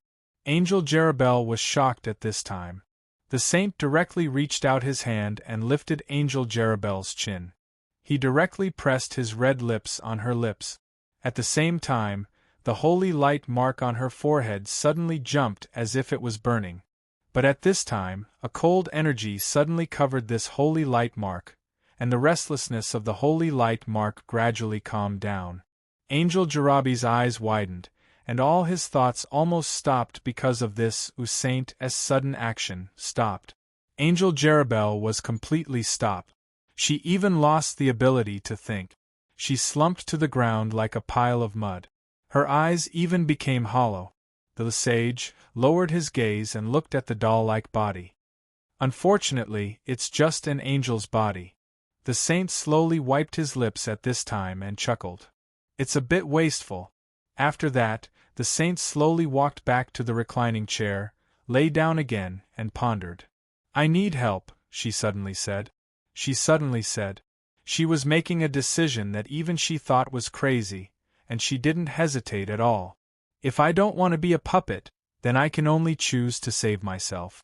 Why can't all of this belong to me? Writing in the void. A golden page full of words quickly formed. The moment it was formed, the page began to burn. She watched until the end of the burning before she slowly exhaled. In the distant void, in one of the subworlds that were as numerous as quicksand in the river, in a hidden world, there were flags of the wings of liberty everywhere. The angels here even lived with humans. The holy gospel here would be spread with the wind. This was the real origin of her. They were also called holy angels. They had unique golden wings.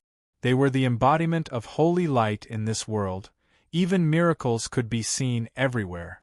Every human here was qualified or was the most devout believer. In the hidden world, in a remote and quiet village under the rule of the French dynasty of human society, several holy angels were pulling up their sleeves and waving hoes while weeding. The villagers next to them were in fear and trepidation. How could they let the embodiment of holy light do such heavy work? However, these holy angels insisted, and the villagers couldn't do anything about it. Mr. Bertrand, please take a break. You must return the rest to us. As holy angels, you can't do all the work of sowing seed. The fruit that you plant is the sweetest. Among the holy angels, a handsome young man laughed heartily and said, It's okay to work by yourself. In our Wings of Liberty Legion, our commander even cooks, washes, and cleans his own house. They felt like they had heard some great gossip. The villagers opened their mouth. Let's take a break first, the villagers had to force themselves to say. Oh, okay. You insist. The holy angel named Bertrand nodded with a smile. Then, he looked at his holy angel companions behind him and said, Let's go over there. There's sweet spring water there. With that, the group of holy angels spread their golden wings and flew into the sky. The villagers weren't surprised. They were used to it because the holy angels flew in the sky every day. When they saw that humans needed help, they would take the initiative to land. Come on. We have to finish the rest of the work quickly.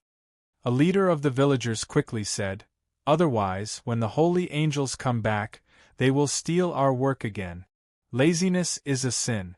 We can't become lazy people because of this. The villagers went to work. On the other side, Bertrand and a few holy angels slowly landed beside a spring. In an instant, the sound of wind and laughter came from the forest.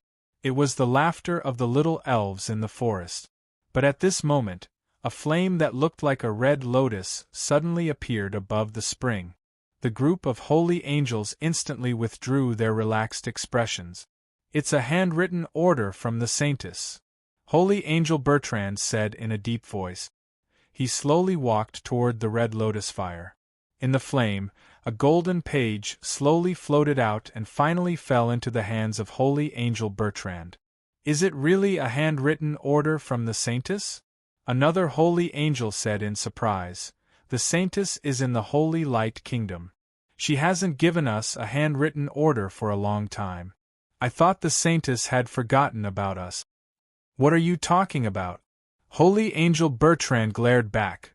Think about the consequences if the Saintess heard you. With the temperament of the Saintess, she would at most let me clean for a month. The Holy Angel said with a chuckle, if it doesn't work, at most, I would be hung up to dry my tears. It's not a big deal. Be serious. Holy Angel Bertrand suddenly put on a stern face. However, in his opinion, this level of stern face didn't have much effect. He sighed helplessly. The Saintess hasn't returned to the wings of liberty for a long time. Look at how sloppy these guys are now. Okay, let's be serious. Even if we can't accept the handwritten order from the Saintess, we still have to give face to Commander Bertrand. So, what did the Saintess' handwritten order say? Holy Angel Bertrand rolled his eyes and began to carefully read the contents of the page. After a while, Holy Angel Bertrand's expression changed. He really became solemn. It seems that it's a very important matter. Seeing this, the smiles on the holy angels' faces gradually faded. They became serious. Bertrand, what did the handwritten order say? Holy Angel Bertrand said with a serious expression, the Saintess wants us to choose the 10 most powerful holy angels in the wings of liberty and enter the Holy Light Kingdom to see her. ######## PS1. Happy birthday to Big Boss Wudong. PS2. I can only make a gift. PS3. 0/1, as usual. Chapter 2081. In Dong Remy village, all the villagers had been mobilized. The villagers came out one after another, fully armed. Although they were fully armed, they had only used everything that could be used at home. For example, they used stewing pots as helmets, or used winter clothes to bind their hands and feet. The men picked up ironware, and the women picked up rolling pins or kitchen knives.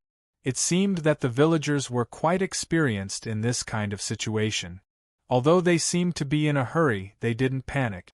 In this kind of situation, Asakes found that it was quite easy to find food, because the villagers' houses were all open, and many houses were empty at this time.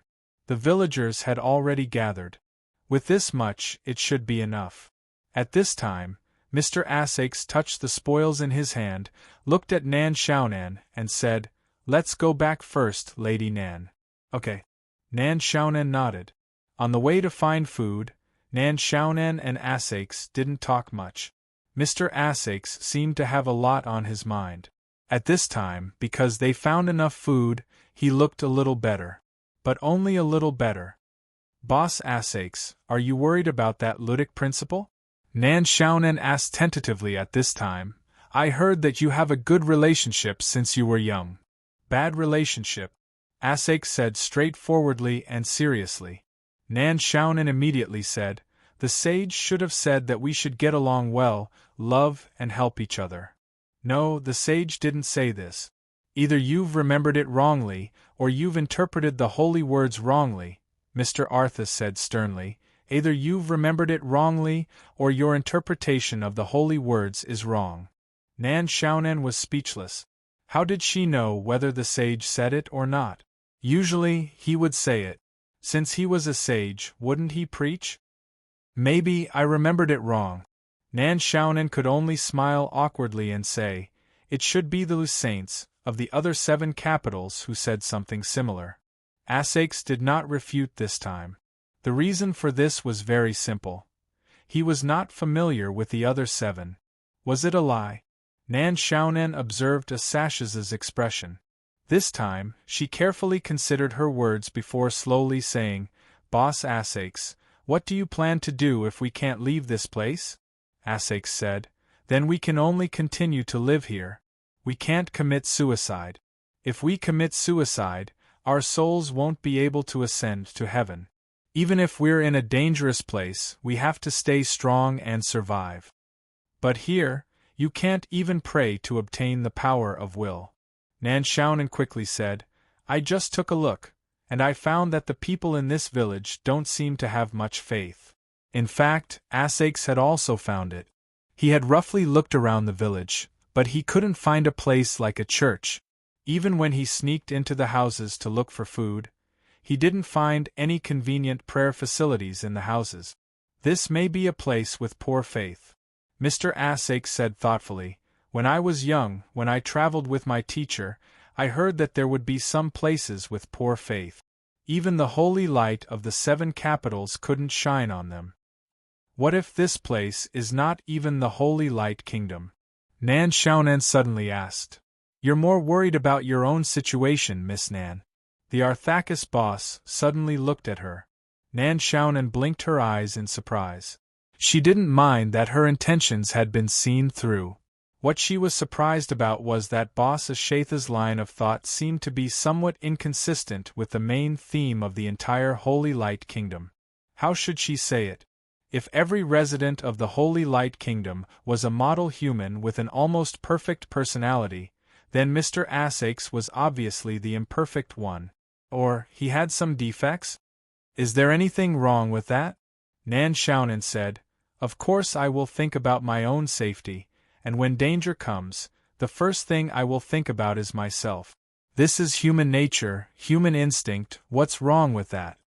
Mr. Asakes shook his head and said, "Human nature is kind, it shouldn't be selfish." Nan Xiaonan said disapprovingly, "Now I want to kill you or Kay or Lily. Only one of you can survive, who do you want it to be? Don't hesitate, what's the answer in your heart?" "Of course." Mr. Asakes opened his mouth, but the moment he opened his mouth, he couldn't say the answer in his heart. He was shocked to find that he couldn't produce an answer in his heart. "Your question is not valid." Mr. Asakes finally shook his head. "You don't have a reason to kill me or Kay or Lily, because we are now in the same difficult situation. We need to help each other to have the possibility of getting out of this difficult situation. So..." Nan Xiaonan chuckled and said, "Mr. Asakes, you are avoiding my question, because you may have hesitated in your heart." "I haven't."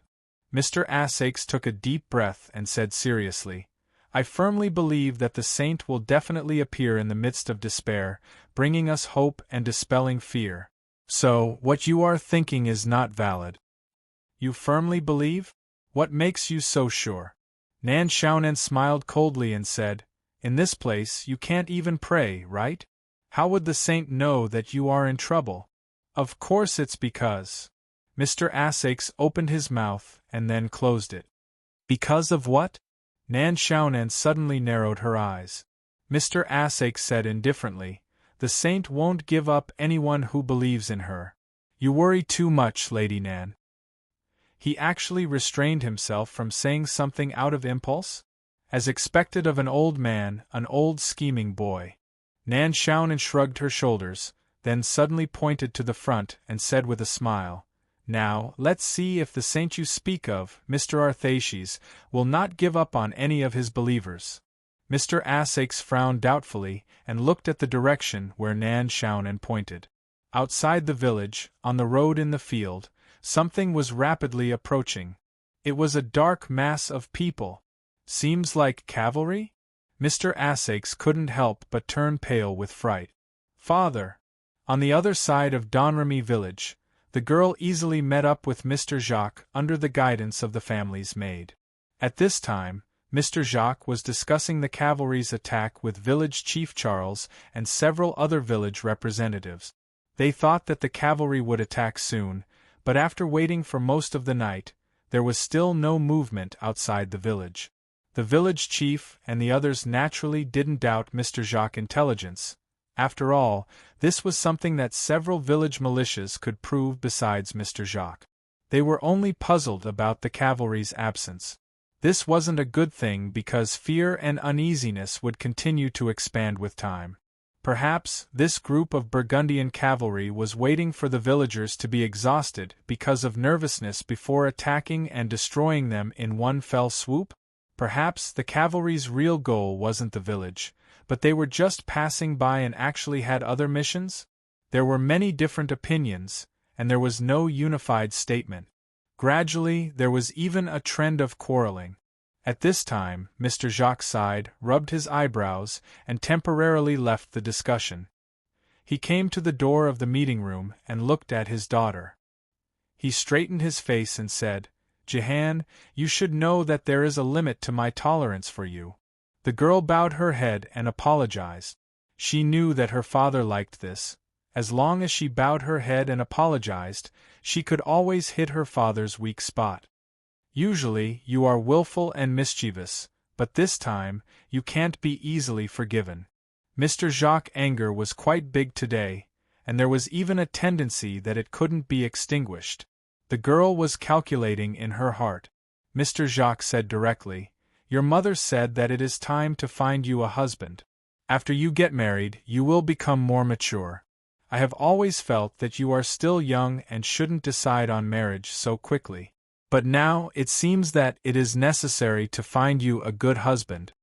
The girl looked up at her father in surprise, and her heart was suddenly enlightened. Her father was probably using this opportunity to reveal some information to her, so that when the young man who stepped forward in the mansion safely returned to fulfill the marriage contract, he could pave the way for her, right? He was obviously facing his own daughter, so why did he have to be so scheming? Although she had some complaints in her heart, the girl surprisingly didn't refute Mr. Jacques at this time. She just lowered her head and looked pitiful. At this time, Mr. Jacques was also surprised that his daughter didn't refute. Logically speaking, with his daughter's character, she should have argued for it. Why did it seem like she acquiesced? Forget it, it's not necessarily a bad thing for his daughter to be obedient. At least when that brave young man returns safely, he can fulfill his promise. "Father, let's talk about my matter later." The girl looked up at this time and said, "How is the situation in the village now? We have temporarily arranged the retreat route," Mr. Jacques said worriedly, "but once the cavalry attack with our speed, I am afraid that it won't take long for them to catch up. Originally, the sooner we retreat, the better, but the people inside are arguing nonstop and haven't made up their minds. They are still fantasizing that perhaps they can give up their wealth and let the cavalry plunder it in exchange for safety. Humph! Last time they set fire to the village, this time they dare to kill people with swords. Father, I have a way to protect everyone's safety." At this time, a flash of light flashed in the girl's eyes, and she quickly said, "I know a place, very secret and spacious enough to hide." "Oh!" Mr. Jacques was stunned at first, then he was overjoyed. "Where is it?" The girl quickly mentioned that not far behind their farm, there was a secret passage that could lead to an underground lake and an underground river. "That was one time when I was hunting nearby, chasing a prey and accidentally found it." "Hunting again?" Mr. Jacques stared and then shook his head. "But it was a coincidence. If what you said is true, then this time the village may be able to survive the danger safely. Without further ado, I will discuss this matter with Charles and the others immediately. You wait for me outside. When I need you, I will call you in and explain. You can say that you found it when you were lost while walking." "Got it," the girl murmured and then immediately said, "By the way, Father, why didn't I see those outsiders who left with you in the afternoon? Didn't they come back?" Mr. Jacques briefly explained what had happened. "Except for that brave young man, the rest of the people have come back. That young man was really brave. If it weren't for him, I'm afraid that I would have died under the sword of the cavalryman. If he can come back safely, you must thank him, do you understand?" The girl was a bit absent-minded at this time. "Still not back? It shouldn't be. I have already gone home first, and even changed my clothes before entering the village. Why hasn't that person come back yet? Or, he has already returned to the village, but hasn't come back yet. Instead, he met up with his companions first? Where are those outlanders now?" the girl suddenly asked. Mr. Jacques casually pointed at a house in front, and when he was about to speak, a voice called him from the meeting room. It sounded quite excited.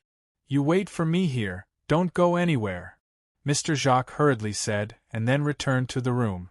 The girl quietly stuck out her tongue at this time, lifted the long skirt that hindered her movement, and directly turned around and left.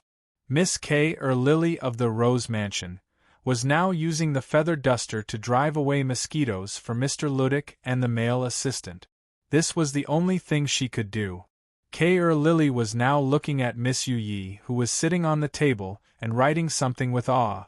She had already written many sheets of white paper, and now neatly stacked them aside. They were all formulas and names that K. Lily couldn't understand at all. Something about the purity of belief, something about the benchmark of souls, and a lot of other things. Yes. Miss Maid even yawned at this time, and was about to fall asleep. At this time, the door outside the room was suddenly pushed open by someone. K. Lily was so shocked that she didn't feel sleepy at all, and even directly stood up, and then held the feather duster in front of her to protect her body.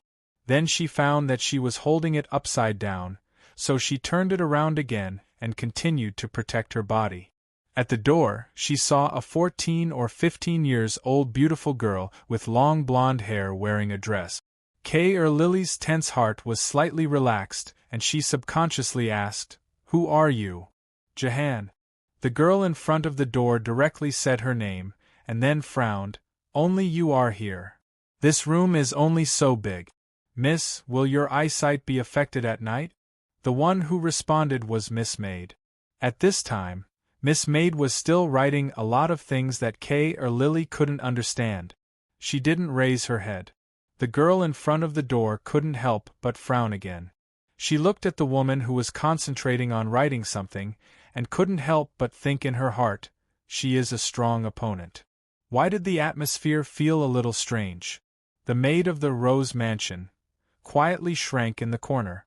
She just remembered that her feather duster was still raised, so she quickly put it down, and showed an awkward but polite smile. But neither the girl in front of the door called Jahan, nor the maid who was writing, actually looked at her. So embarrassing! Boss Asakes, come back quickly!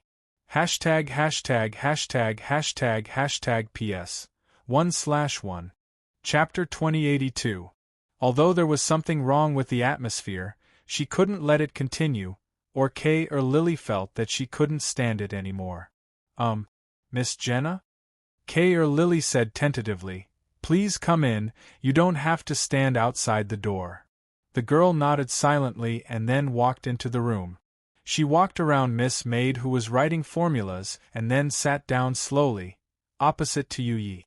The young girl Jean casually glanced at the papers on the table, wanting to see what this woman had written, and then there was no then. She couldn't understand. She couldn't understand at all. She couldn't even understand what was written. She just felt that it was some kind of mathematical formula. How could it be like this? The tutors that her father hired all praised her for being a fast learner. She had changed several tutors, but all of them said that there was nothing left to teach her. Could this be the difference between a country bumpkin and a city dweller? "I'm not illiterate. Miss Jenna, it's still too early for you to understand these things. You don't have to read it, it will be very tiring." Miss Maid suddenly stopped writing and looked up. The girl didn't want to be outdone. Indeed, ordinary people can't understand these things. Things that are beyond the knowledge of the people may be the domain of heresy. Miss Maid smiled faintly. "Then Miss Jenna, you can consider me as a heresy." The girl couldn't help but feel that her fist was waving cotton. This woman from the city was really powerful. If a woman from the same village quarreled with her, she would use all her strength and blush. "I heard that the people of the church liked to capture heresy, tie them to the pillar and burn them." The girl chuckled and said, "Especially heretics, burning them once is not enough. In order to prevent the heretics from using evil arts to resurrect themselves, even the charred corpses will be burned a second time until they are completely reduced to ashes. Can you imagine that kind of pain?" Miss Maid's bright eyes looked at the girl, but she didn't say anything. She just shook her head gently. "I will hope that Miss Jenna will never understand this kind of pain." The girl frowned. Of course, she couldn't understand this pain. She was the wielder of the sword of victory, the chosen human of the Saint Michael. How could she be a heretic? At this time, the servant girl said, Miss Jenna is looking for someone, right? However, the person you're looking for hasn't returned yet. Do you want to continue waiting here, or do you want me to leave a message? The girl frowned again and said without thinking, Do you know who I'm looking for? I think I know. Miss Maid chuckled. The girl couldn't help but ask directly, What's your relationship with him? Miss Maid said, I'm just an ordinary maid by the master's side. Maid? The young girl couldn't help but stare blankly for a moment before nodding her head. However, she didn't say anything. If it was only a maid. But why did he need such a beautiful maid? Sure enough, the men in the city had bad intentions. Wait, did you just say that it's just one of the people around you? The young girl had a good foundation and was rather quick-witted. You mean you're not the only one? Master's family business isn't small. Miss Maid chuckled and said, Of course, there are many servants around him. It's naturally not strange to have a few maids. The young girl's face suddenly darkened. A few? So many? There was a reason why it was a maid and not a maid. Although Mr. Jacques wasn't a noble, he was still a famous farm owner and had some family background. Therefore, the young girl had been exposed to some high society matters since she was young. It was said that to the master, a maid was the kind of servant who could solve all kinds of needs. The young girl was inexperienced. When she imagined some things, she felt flustered, and even her throat became dry. Looking at the woman in front of her, who had an almost impeccable bearing, the young girl felt like she was facing a tall mountain. Why wasn't that smooth-tongued fellow back yet? Did you hear anything? Suddenly, K.R. Lily's voice sounded. It's coming from outside. The young girl frowned and listened carefully. Immediately, her expression changed drastically. She stood up instantly and exclaimed, Oh no, it's a warning! There's an enemy attack. It's the Burgundian cavalry. Find a place to hide first, or go to the village office to meet up with my father. As she spoke, the young girl lifted her long skirt and rushed out in a hurry. Seeing this, Miss Maid suddenly sighed. She still can't keep her cool. I can't keep my cool either. Miss Maid K.R. Lily grabbed the feather duster in panic. What should we do? What should we do? Boss Asakes isn't back yet. What should we do? Miss K.R. Lily, can I ask you for a favor? Miss Maid said suddenly. What's the matter at this time?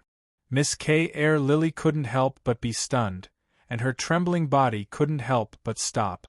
Miss Maid chuckled and said, I want to borrow your destiny system to take a look. Suddenly, K.R. Lily's eyes opened gradually. She probably couldn't react in time and said subconsciously, What did you just say? She became extremely flustered. The destiny system is the most private thing, the most sacred and inviolable wealth of the citizens of the Holy Light Kingdom. How can I, Miss K.R. Lily, actually you have the destiny system? Miss Maid said indifferently. How is that possible? K.R. Lily screamed subconsciously and immediately knew that she said something wrong. Of course I also have the destiny system. Miss Yi, are you kidding me? Don't be afraid. Miss Maid stood up and walked to K.R. Lily's side. Don't panic and don't hide it. I said you have the destiny system, so you have it. You're not a heretic hiding in the free city. You're just a little underdeveloped. Underdeveloped? Subconsciously, Miss K.R. Lily thought that she usually wore a sea bra without a sponge, okay? Although she usually wore a maid's uniform, she couldn't say that she was underdeveloped, right? Miss Maid waved her hand and drew a line in front of Lily's chest. Heaven's mandate, activate. Instantly, K.R. Lily felt as if something was going to rush out of her body. This impulse crazily gathered in her chest. She even felt an unprecedented sense of expansion, and couldn't help uttering a painful moan. At the same time, in K.R. Lily's sight, a light curtain similar to an interface was slowly opening. At the moment when it opened, K.R. Lily even forgot about the abnormality of her body. She looked at the light curtain forming little by little in a daze.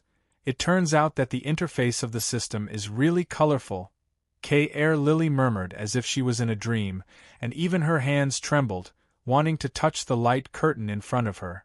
She never knew that her destiny system really existed. She always thought that her destiny system was just a decoration, a gray, lifeless thing that wasn't even a business card. It was the proof of her innate sin. She used to wander in the wilderness of the free city. Since she was sensible, she never took the initiative to enter any town. She didn't even have parents. Only Boss Essex didn't care about her. He brought her back to the Rose Mansion from the wilderness, gave her a stable job, and even taught her how to hide the fact that her destiny system couldn't be used. So it turns out that even I am capable of obtaining faith. You don't even have yourself, what do you need faith for? Lily subconsciously raised her head, and through the interface of the destiny system, her eyes fell on Miss Yu Yi. But at this time, Miss Yu Yi, you can't look at me directly. Lily's spirit instantly seemed to be hit by something, and she completely lost her consciousness. The rapid sound of the horn had already resounded throughout the village. At this time, the militiaman who was responsible for standing guard in front of the village panicked and climbed down from the wooden watchtower. But because he was too frightened, he accidentally fell down all the way. But he didn't care about the pain and quickly struggled to get up. The warning horn had just been blown, and the people in charge of the village didn't have time to react. He had to report what he saw as soon as possible. Fortunately, because Mr. Jacques came back early to report, the militiamen in the village had already started the defense work. The village had been attacked several times, and some defensive equipment had already been prepared. Once it was needed, it could be pulled out immediately. Be careful! Not knowing who warned, the militiamen subconsciously looked at the source of the sound. But at this moment, an intense stinging sensation almost suffocated the militia on the sentry post. What followed was his body directly falling to the ground under the influence of the huge inertia. At this time, there was a heavy double-handed sword on his back. The double-handed sword directly pierced through the militiaman's body and nailed him to the ground. And this double-handed sword was obviously thrown from a distance. At the same time, two figures quickly came to the side of the militiaman who fell to the ground. How are you? He can't live. The two people who were rushing towards them were Nan Xiaonan and the boss of Arthashis. They were looking for food in the village, and had also noticed the cavalry charging towards them from afar. Nan Xiaonan was sometimes very bold, and Mr. Essex was more curious at this time. The two of them almost didn't plan and directly ran to the nearest village entrance, but in the end they couldn't save the militiaman. This sword seems to be. Mr. Essex looked at the double-handed sword that pierced through the militiaman's body in surprise. This was the double-handed sword used by the cavalry captain, Lion Bell, in the Rose Mansion. He can throw the sword from such a distance, and it has such power? The Arthashis boss looked at the menacing cavalry in front of the village in disbelief. How terrifying is his arm strength! When he threw it, it was at least a few hundred meters away. It doesn't seem like the strength of a normal human. Nan Xiaonan frowned slightly, and then she pulled Mr. Assash's arm and hid to the side. This was because the Burgundian cavalry had already forced their way to the village's first line of defense. The wooden stakes blocking the road were like paper under the charge of the warhorses. A few militiamen who were in charge of the first line of defense wanted to ignite the kerosene, but they missed the opportunity because they were too panicked. They were directly knocked away and trampled by the charging warhorses, and there was no chance for them to survive. The militiamen at the second line of defense screamed and prepared to fight. However, how could a few militiamen and some wooden roadblocks block the charge of dozens of cavalrymen? The line of defense was broken one after another, and the 20 to 30 militiamen that the village temporarily organized had all fallen. The Burgundian cavalry had officially invaded the village. Fortunately, The villagers had already evacuated and temporarily moved to the back of the village. However, Nan Xiaonan and Mr. Asakes didn't know what the next step would be. Lady Nan, did you notice that this group of cavalrymen seems a little strange?